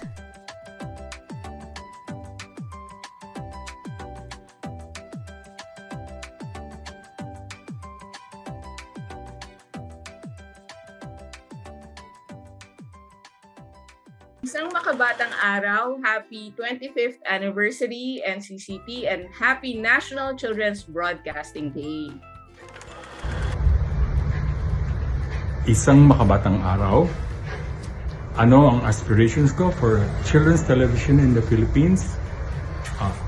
Una, sana ma-address ng children's television ang nurturing of the emotional intelligence of a child. Hindi lamang utak, kundi ang puso, ang emotions. Sana ma-manage ng children's television yan. Sana mabigyan din sila ng coping skills, coping life skills. Tulad ng halimbawa pag nasa cyberbully sila, malalaman nila kung paano mag-cope. Turuan din sana sila ng empathy or yung pag-uunawa ng damdamin hindi lamang ng iyong sarili kundi ng iyong kapwa. Kumbaga, matuto kang unawain ng damdamin ng iyong kapwa. Importante yan sa bata. Tapos, ma-address din sana ang anger and frustration management ng mga bata ng children's television habang maaga pa. At panghuli para sa akin, sana'y maibalik ng children's television ang delikadesa or yung sense of shame ng mga Pilipino para kung sila ay mahalal sa gobyerno at sila'y pumalpak o nag-iskandalo, hindi sila mahihiyang mag-resign. Happy 25th anniversary, NCCT, and happy National Children's Broadcasting Day. Isang makabatang araw, happy 25th anniversary NCCT, and happy National Children's Broadcasting Day. Isang makabatang araw sa inyong lahat. My aspiration for Philippine Children's Television is for us to see the youth of today as the vision that we all dream to see, the message that we all need to hear, and the channel that will always remind us of that happy child within us. Stay young, stay true, stay hopeful. Happy anniversary, NCCT, and happy National Children's Broadcasting Day. The National Council for Children's Television is mandated to administer the National Endowment Fund for Children's Television, or NCCT, pursuant to Section 12 of the Republic Act No. 8370.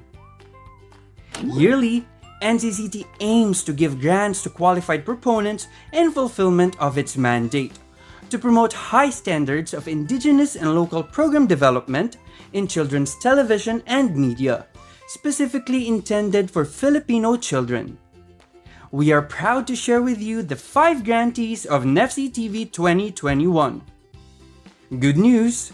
Several of this children's television show produced under the NCCT 2021 Grants Program are gaining recognition and awards. Congratulations! NCCT is very proud of you. Let us continue to strive in creating content for the Filipino children. Watch out for the next set of grantees for NCCT 2022 Grants Program. In celebration of the National Children's Broadcasting Day, let us all be amazed by the 5 grantees of NCCT 2021.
Ano nangyari sa'yo kanina?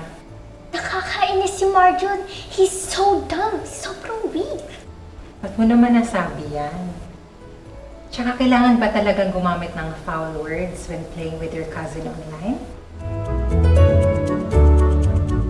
What do you think about these toys? Wow, tita. Ang gaganda po ng toy cars. Pero, bakit po ba yung nandito? Pang boys lang po ba ito? Kasi si Annalyn, favorite po namin yung racing car na game eh. Really? Lagi nga po siyang top 1 eh. Pwede po ba natin siyang bigyan ng toy car? Oo naman. Why not? I think just because there is a boy in that picture doesn't mean that toy cars are for boys only. We are free to choose whatever toy we want.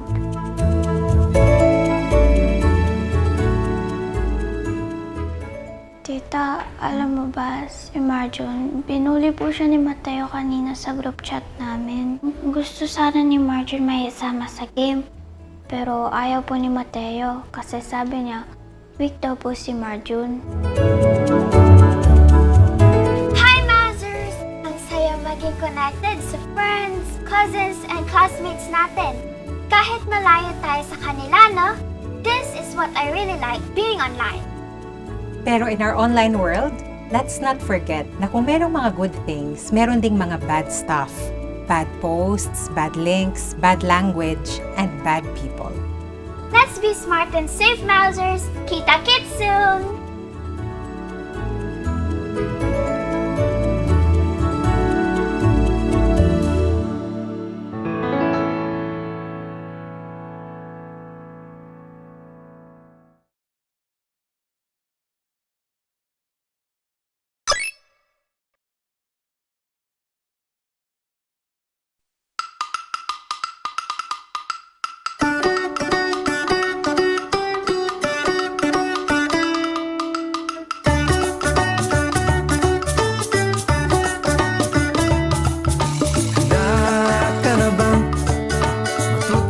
magsaya sa pupuntahan.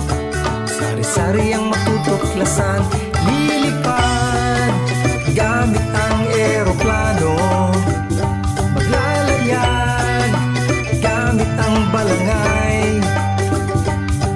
Susulong gamit ang jeepney. Malayo ang ating mararating. Manglalakbay, tara na't mag-aral habang naglalakbay. Manglalakbay, masayang mag-aral habang naglalakbay. Manglalakbay, tara na't mag-aral habang naglalakbay. Manglalakbay, masayang mag-aral habang naglalakbay. Buksan ang diwa, buksan ang isip. Tara na't mag-aral kasama si Kuya Bay.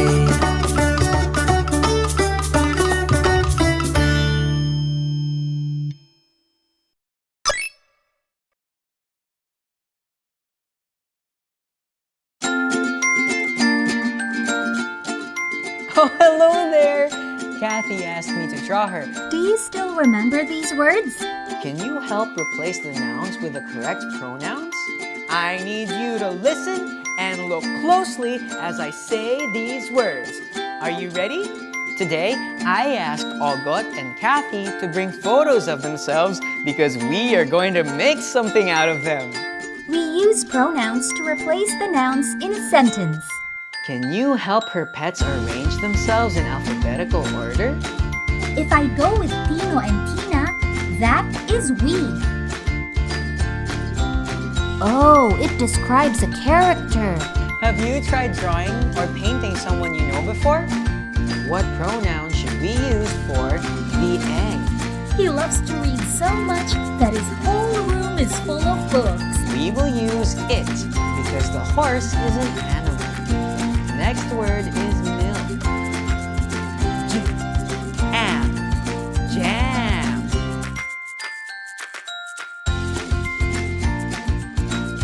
Can I move now? Not yet, Kathy. They are dancing. Everyone has their merienda, and Zenny enjoys hers too. Instead of saying, mahaba nga lang ko mensahero can do it, you say, I can do it.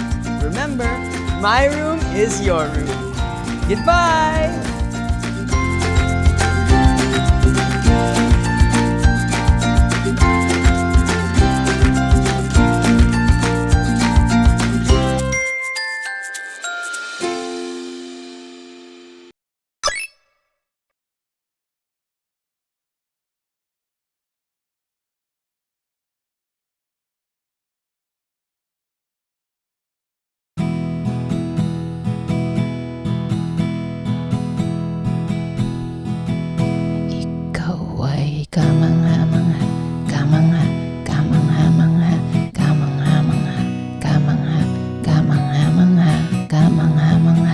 Kamangha,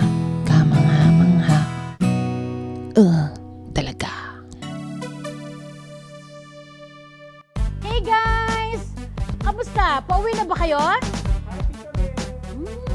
Once tumaas yung bola, side step, tatapatan mo kung nasan yung bola, then Natin jump. ang ating mga paa. Ayan. Game 5, 6, 7, Tama kayo guys. Importante talaga ang physical activities, lalo na ngayong bawal lumabas ng bahay. Have some tea, wellness kada. Kapag tunay na pag-ibig ang dumapo sa pusong inuman, wala nang pag-uusga, dapat ang pagdaanan. Dahil kung talagang nagmamahal ka, tatanggapin mo at igagalang ang nag-iisang minamahal. Ikaw na yun aking sinta, dahil siya ay Let's get sporty dito sa Wellness Kada! Kamanga.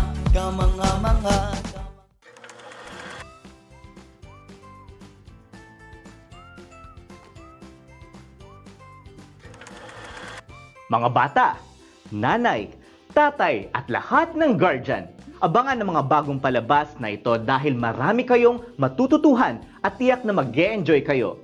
Kita-kits sa 2023! Comment, join and win! As the National Council for Children's Television celebrates National Children's Broadcasting Day, get a chance to win exciting prizes. Paano sumali? I-like ang aming Facebook page at mag-subscribe sa aming YouTube channel. Pagkatapos, bisitahin ang aming pinned Facebook post at sagutin ang tanong, ano ang pinaka-paborito mong makabatang palabas sa telebisyon? I-share sa comment section ang title ng iyong sagot kasama ang maikling paliwanag. Ito ang iyong magiging entry para sa chance na manalo ng exciting prizes. Kaya, join na at maki-celebrate! Happy National Children's Broadcasting Day! Isang makabatang araw sa inyong lahat. Happy National Children's Broadcasting Day. Isang makabatang araw. Happy National Children's Broadcasting Day. Isang makabatang araw. Happy National Children's Broadcasting Day. Isang makabatang araw. Happy National Children's Broadcasting Day. Once again, we would like to thank our partners for the celebration of the 2022 National Children's Broadcasting Day.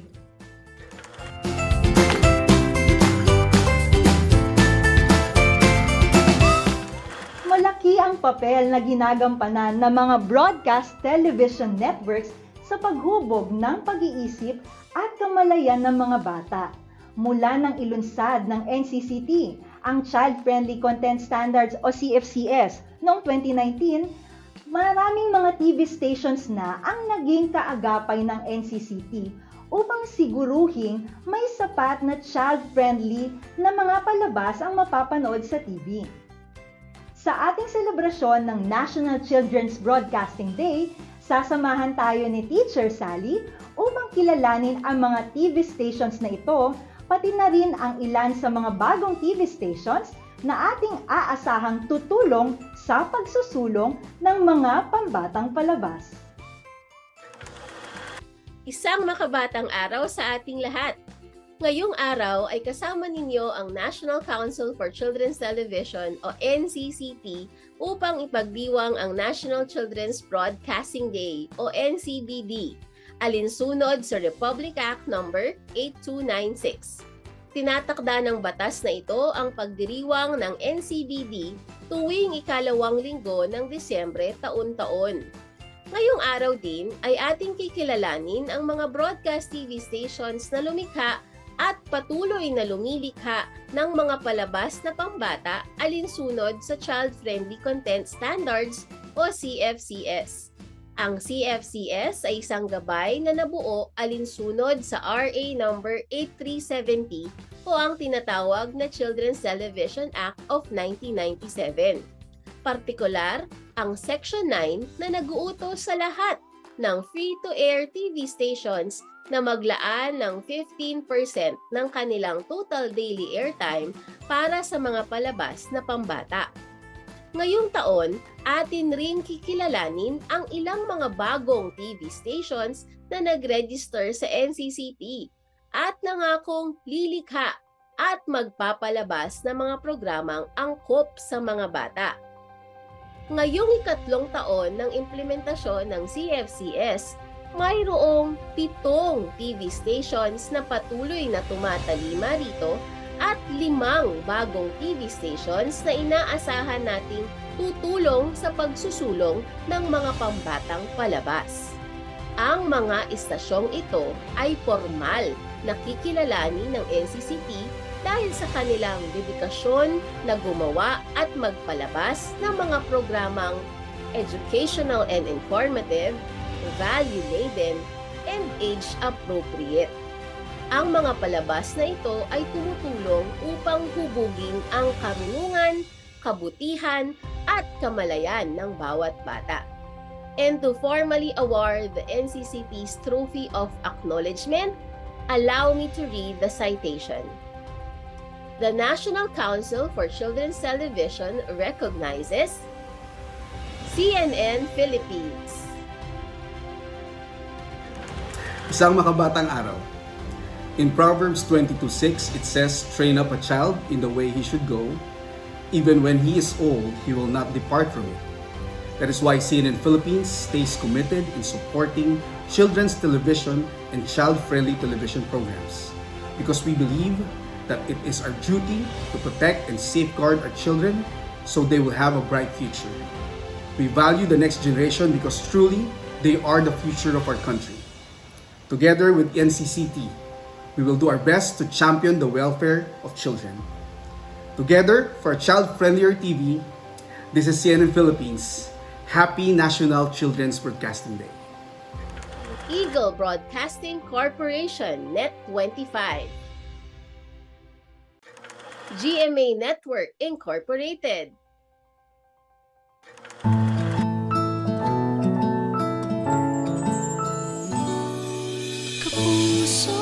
Isang makabatang araw. Thank you to the National Council for Children's Television for honoring GMA's work in producing educational and child-friendly TV programs. Our commitment to educating young minds started from the genesis of GMA with Uncle Bob's Lucky 7 Club, one of the earliest children's shows in the Philippines. Close to 30 years ago, we pioneered Worry-Free Kid TV, a series of child-friendly programs attuned to Filipino values and sensibilities.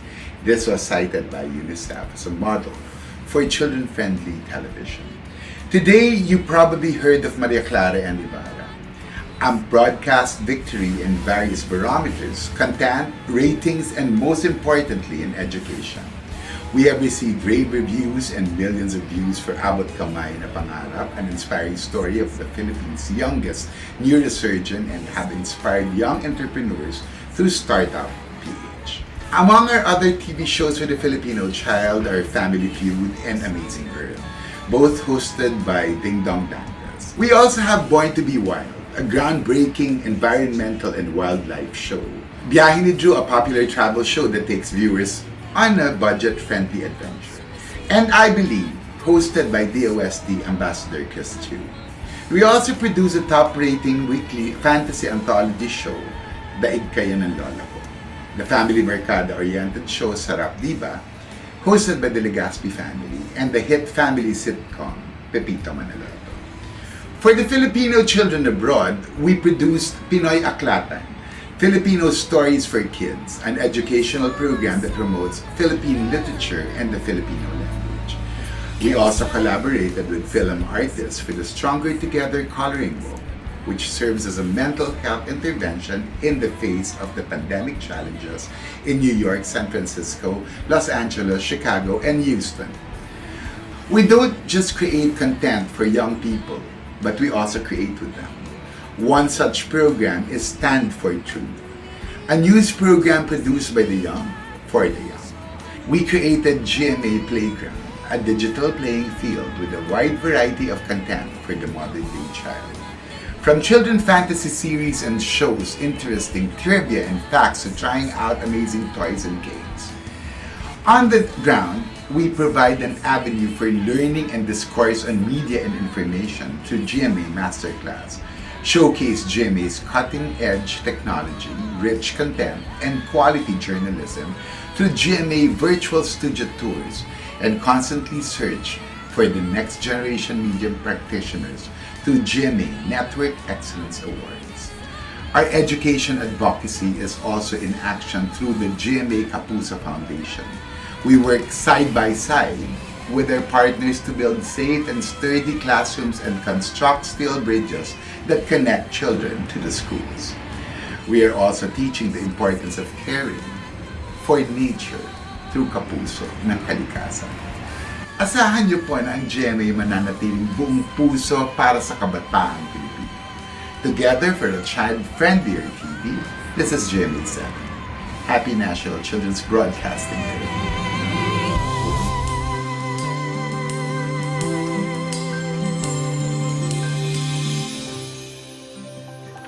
Continental Broadcasting Corporation. Isang makabatang araw. Sa ngalan po ng aming chairman at buong kabuuan ng Board of Directors ng IBC 13, binabati po namin ang NCCT ng Happy National Children's Broadcasting Day. Simula 2020, nung nagsimula ang pandemic sa ating bansa, ang IBC 13 ay nabigyan po ng kakaibang pagkakataon upang makapagsilbi sa ating mga kababayan at naging carrier po kami ng DepEd TV. We were airing 100% child-friendly content. Sa ngayon, dahil nagbalik klase na po at meron na po tayong face-to-face, committed pa rin ang IBC 13 na maging isang katuwang po. Hindi lang po ng DepEd, pero pati na rin po ng NCCT.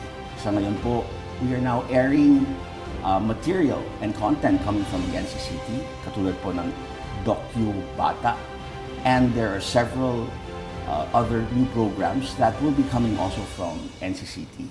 Rest assured, makakaasa po na ang IBC 13 will always be a partner in raising the Filipino youth into more productive world citizens. Mabuhay po ang NCCT. Muli, together, working towards a child-friendlier TV. Happy National Children's Broadcast Day. People's Television Network. Isang makabatang araw sa ating lahat. Television is one of the most compelling media in telecommunication. Historical moments unfold in the eyes of not only of those who are in situ, but of those who wait and sit in front of a square vision that is boxed in their homes. Imagine being a child in July 20, 1969 and watching man land on the moon for the very first time. The child, despite being literally miles away from the space shuttle, was one with the thousands of people who look intently in television and were themselves transported to Apollo 11. But while television can be compelling, it can also be intrusive. We would be remiss not to treat television like a double-edged sword. We acknowledge the goodness and the beauty of it, but we do not turn a blind eye to its pervading nature. This is why PTV takes conscious and intentional actions in delivering content that is appropriate for the children. To promote and encourage the production and broadcasting of developmentally appropriate television programs for children, PTV continues to curate educational, value-laden, and age-appropriate content. It will continue to broadcast children's television at the designated child viewing hours, all necessary for their balanced development. Thank you, NCCT, for the recognition. This award will serve as a reminder of what we can do and what we can accomplish more together for a child-friendlier TV. This is PTV4. Happy National Children's Broadcast Day. Thank you. TV5 Network Incorporated. Isang makabatang araw sa ating lahat.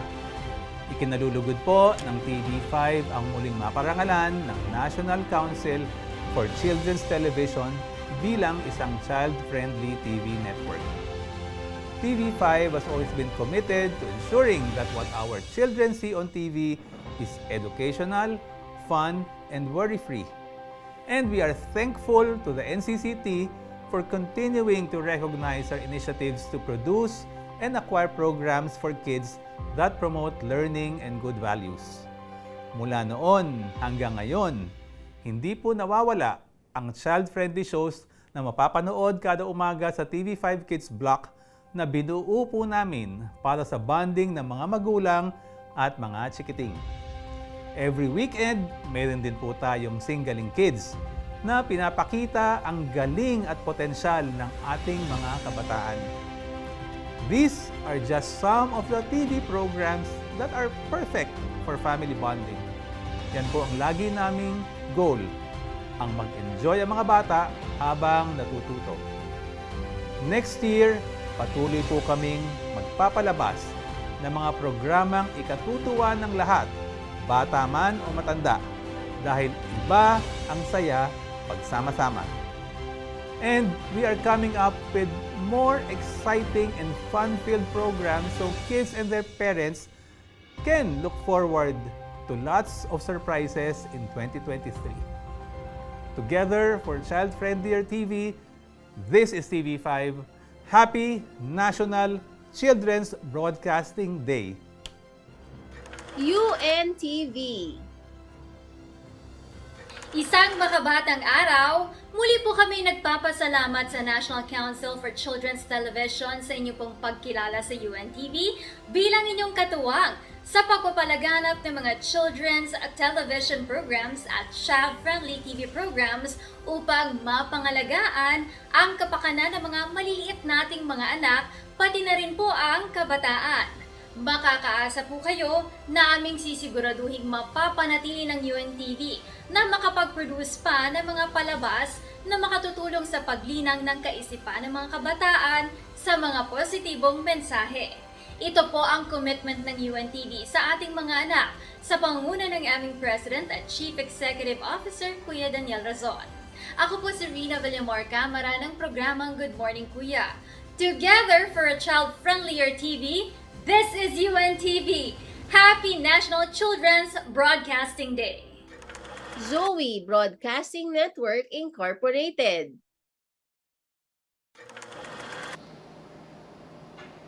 Isang makabatang araw. We all know that children are the hope of the future, the leaders of the next generation.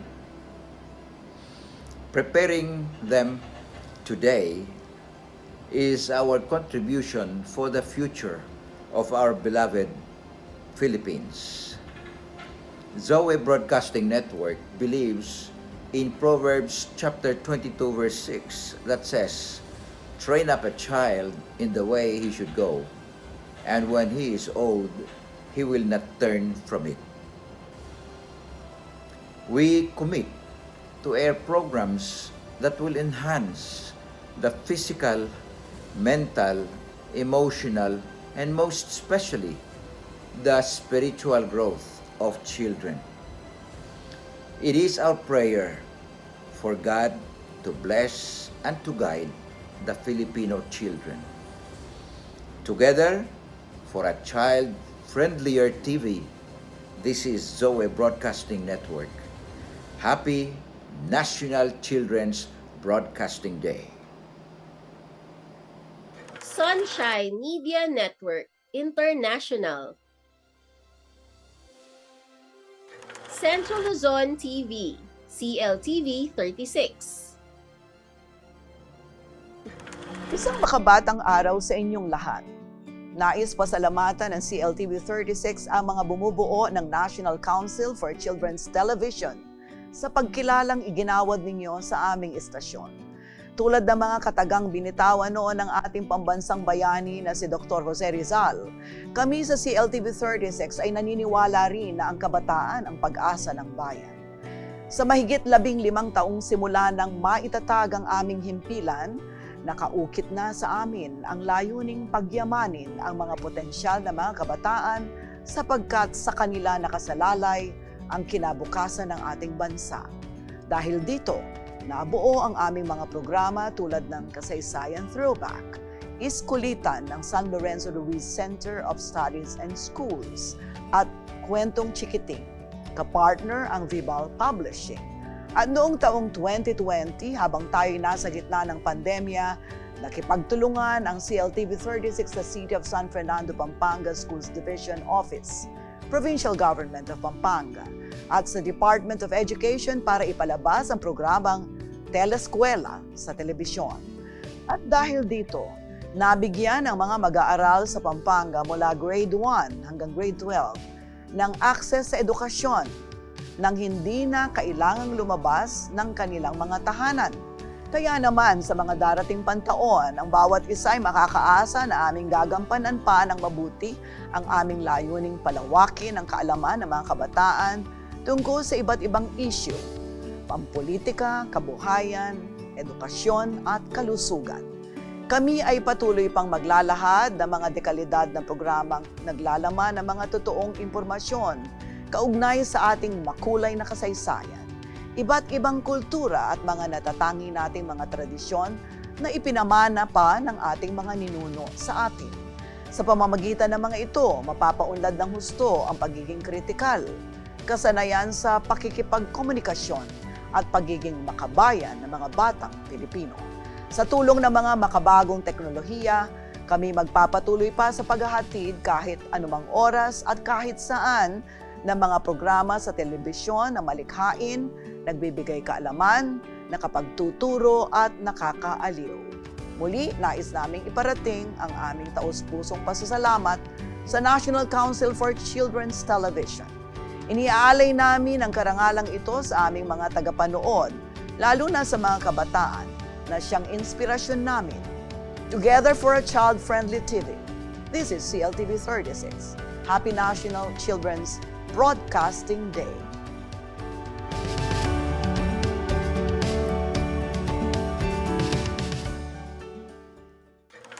Golden Nation Network, Pampanga. Iglesia ni Cristo TV, INCTV. For having complied with the reportorial requirements of the Child-Friendly Content Standards, or CFCS, given during the celebration of the National Children's Broadcasting Day on December 11, 2022 in Quezon City, Philippines. Signed by the Chairperson of the National Council for Children's Television, Dr. Luis P. Gatmaytan. Maraming salamat sa lahat ng TV stations na nagsusulong ng makabatang programa. We hope that more TV stations will advocate for a child-friendlier TV content. I am Teacher Sally M. Lopez, NCCT's Council Member representing the broadcast media sector, greeting everyone a Happy National Children's Broadcasting Day! Isang makabatang araw, Happy National Children's Broadcasting Day. Isang makabatang araw sa pamunuan ng NCCT, kami po ay lubos na nagpapasalamat sa inyong pagtataguyod sa ating pambansang wika at kultura para sa ating kabataang Pilipino. Masaya kaming nakikiisa sa inyong celebration. Mabuhay po kayo together for a child-friendlier TV. This is Barbie Forteza. Happy National Children's Broadcasting Day. Isang makabatang araw, kami po ay nakikiisa sa inyong selebrasyon. Makakaasa po kayo na mas pagbubutihin pa namin ang aming pagganap sa telebisyon at para mas maging inspirasyon pa sa mas maraming kabataan. And together for a child-friendlier TV. This is Sanya Lopez. Happy National Children's Broadcasting Day. Isang makabatang araw! I believe television plays a very important role in molding our values and culture. In the future, I hope GMA will produce more educational programs for young people. Thank you so much, NCCT, for your advocacy in promoting child-friendlier television content and Together for a Child-Friendlier TV. I am Ashley Ortega, and happy National Children's Broadcasting Day. Sa pagtataguyod ng makabatang palabas, inaanyayahan namin makibahagi kayo sa mga programa ng National Council for Children's Television sa taong 2023. Tunghayan ang mga programang inihanda ng NCCT para patuloy na may sulong ang makabatang telebisyon.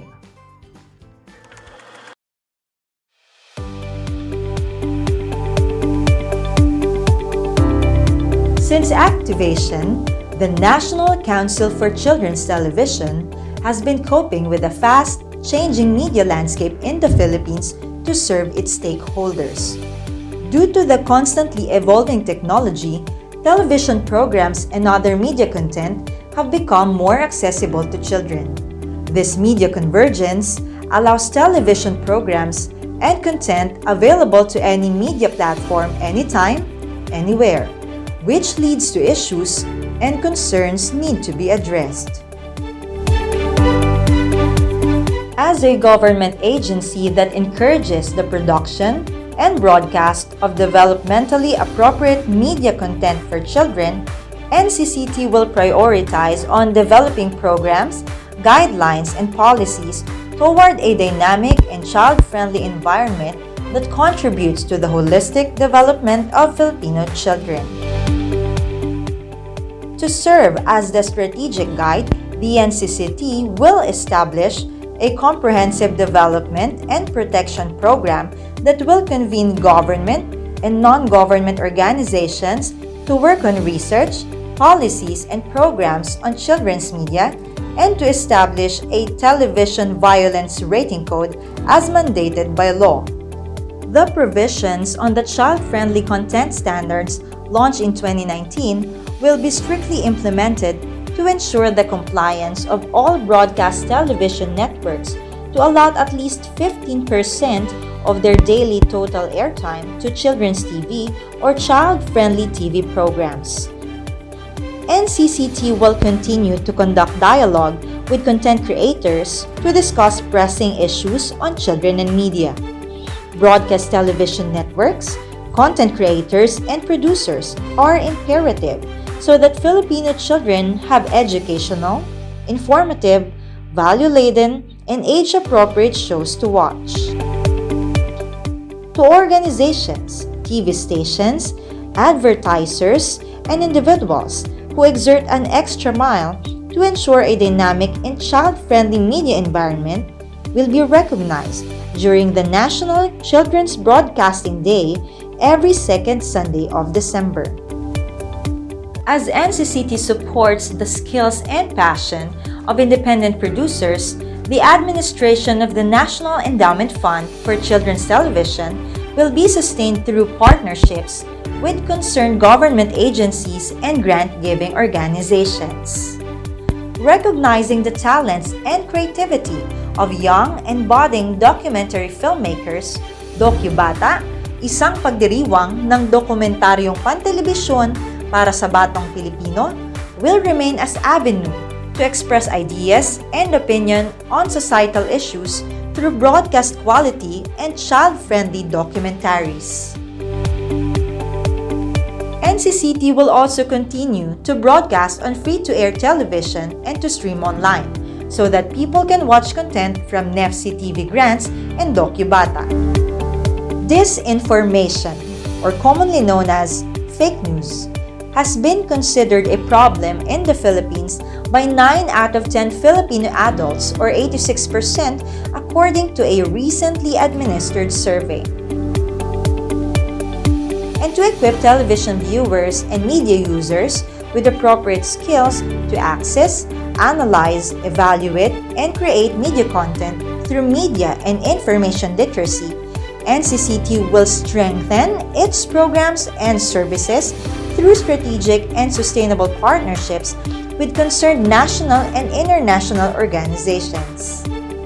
Furthermore, institutionalizing media and information literacy in the basic education and the local government sector will prepare Filipino children against potential challenges caused by the Fourth Industrial Revolution and the dawning of the virtual world called Metaverse. To ensure efficient and effective delivery of its mandate and functions, and to competently serve its stakeholders, especially Filipino children, NCCT will remain committed to uphold integrity, to be innovative, and to be inclusive. Despite the fast-evolving media landscape, NCCT will strive harder to develop more policies, research, and programs to provide Filipino children with TV programs and media they truly deserve.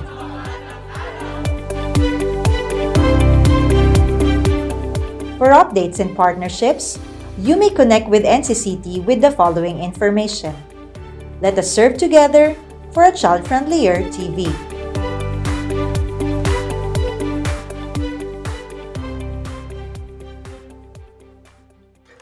Comment, join, and win!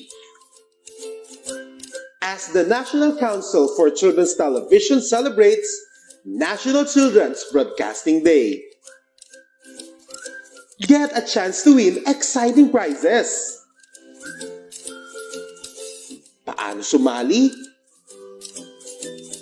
I-like ang aming Facebook page at mag-subscribe sa aming YouTube channel. Pagkatapos, bisitahin ang aming pinned Facebook post at sagutin ang tanong, ano ang pinaka-paborito mong makabatang palabas sa telebisyon? I-share sa comment section ang title ng iyong sagot kasama ang maikling paliwanag. Ito ang iyong magiging entry para sa chance na manalo ng exciting prizes. Kaya, join na at maki-celebrate! Happy National Children's Broadcasting Day!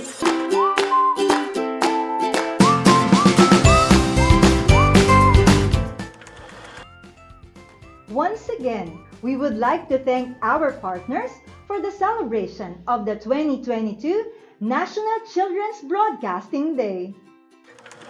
Thank you so much for your time. The evaluation link is already posted.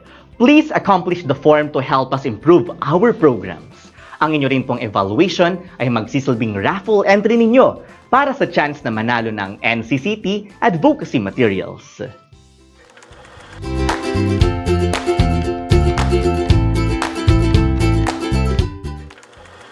We are done with the first part of the program at mamayang hapon, sabay-sabay tayong manood at mag-enjoy sa Makabatang Broadcast Playlist. We will be able to watch child-friendly animated films, docu-bata entries, and other TV shows. Stay tuned for more child-friendly content.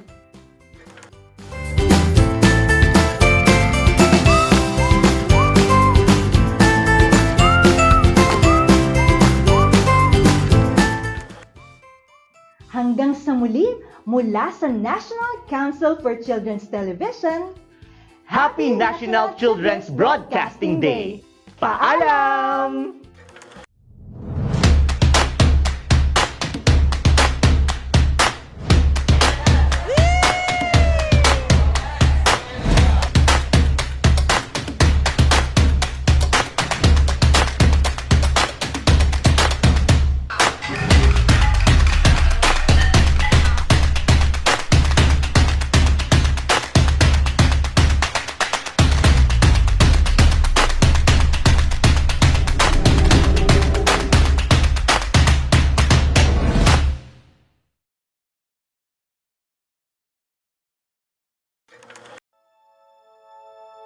Climate change, conflict, the COVID-19 pandemic, weak governance for children's rights. These are just some of the alarming risks that Filipino children face today. These issues aggravate the poverty situation, problems in health and nutrition, and poor access to quality education.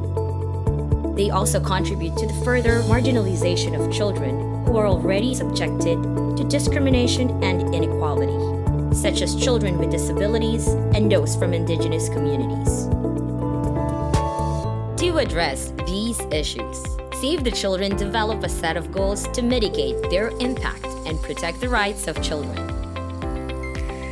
Our priorities in the next 3 years are ensuring children's right to quality education, including helping them return safely to school, protecting them and building their resilience against shocks and stresses, and empowering them to engage in their communities and in governance processes.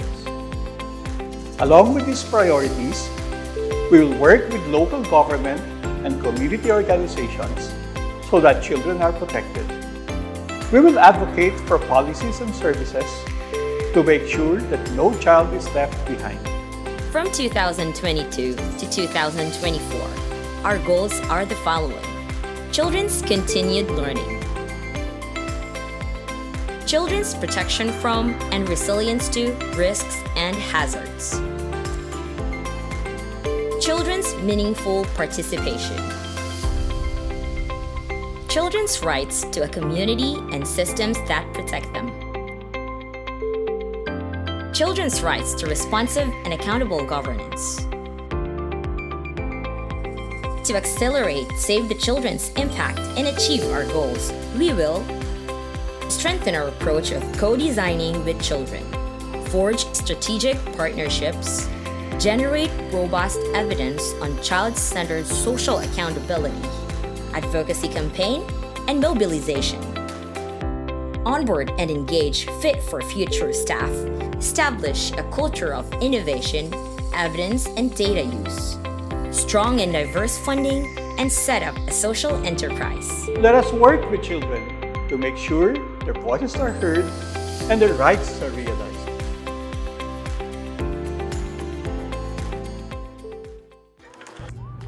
Isang makabatang araw sa ating lahat. Today, as we celebrate the National Children's Broadcasting Day and Responsible Television for Children Week, we in the Philippine Information Agency are one with the National Council for Children's Television in promoting child-friendly TV programs, animated films, short films, and documentaries that are essential for the growth and awareness of children. The future of our nation relies on the youth, and it is our responsibility to mold them as they are next in line to become decision makers and leaders of our country. The National Council for Children's Television has been doing an incredible job in initiating, supporting, and promoting quality TV programs that sustain the growth of our children by educating them about child-friendly information that they can use in their everyday lives. Together, for a child-friendlier TV, this is Deputy Director General Carl Fajardo of the Philippine Information Agency. Happy National Children's Broadcasting Day! Isang makabatang araw sa bawat isa. Ako po ang inyong lingkod, Yusek Angelo M. Tapales ng National Council for the Welfare of Children. Ngayong umaga ay mapalad nating masasaksihan ang pagdiriwang ng National Children's Broadcasting Day. Kasabay nito, ating kilalanin at bigyang halaga ang ating mga kaibigan sa larangan ng telebisyon na patuloy na isinasaalang-alang ang ating mga bata at kabataan sa pamamagitan ng paglalabas ng mga programang sumasalamin, tumutugon at kumikilala sa kanilang mga karapatan. Isang mainit na pagbati po sa National Council for Children's Television sa matagumpay na pangunguna. Sa gawaing ito, hangad namin ang patuloy ninyong pagyabong. Ako at ang konseho ay katuwang ninyo sa pagsulong ng isang kinabukasang ligtas para sa ating mga bata. Basta bata, kami po ang bahala. Together for a child-friendlier TV. Again, this is Yusek Angelo M. Tapales from the Council for the Welfare of Children. Happy National Children's Broadcasting Day po. Isang makabatang araw, Happy National Children's Broadcasting Day. Isang makabatang araw, Happy National Children's Broadcasting Day.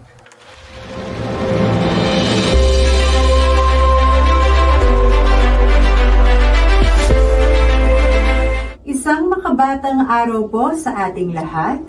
Mula sa inyong Movie and Television Review and Classification Board o MTRCB ay nagagalak po kaming makibahagi sa masayang pagdiriwang ng National Children's Broadcasting Day. Sa kabila ng pag-uusbong ng makabagong teknolohiya, malaki pa rin ang papel ng telebisyon sa paghubog ng kamalayan at gawi ng ating mga kabataan. Kaya naman, taos-puso ang aming pagpupugay at pasasalamat sa lahat ng mga broadcast TV stations at content creators na paparangalan ngayong araw na ito dahil sa kanilang patuloy na paglikha at pagpapalabas ng mga child-friendly TV programs. Patuloy po kaming susuporta at makikiisa sa mga proyekto ng NCCT para protektahan ang kapakanan ng mga batang manonood. Happy National Children's Broadcasting Day!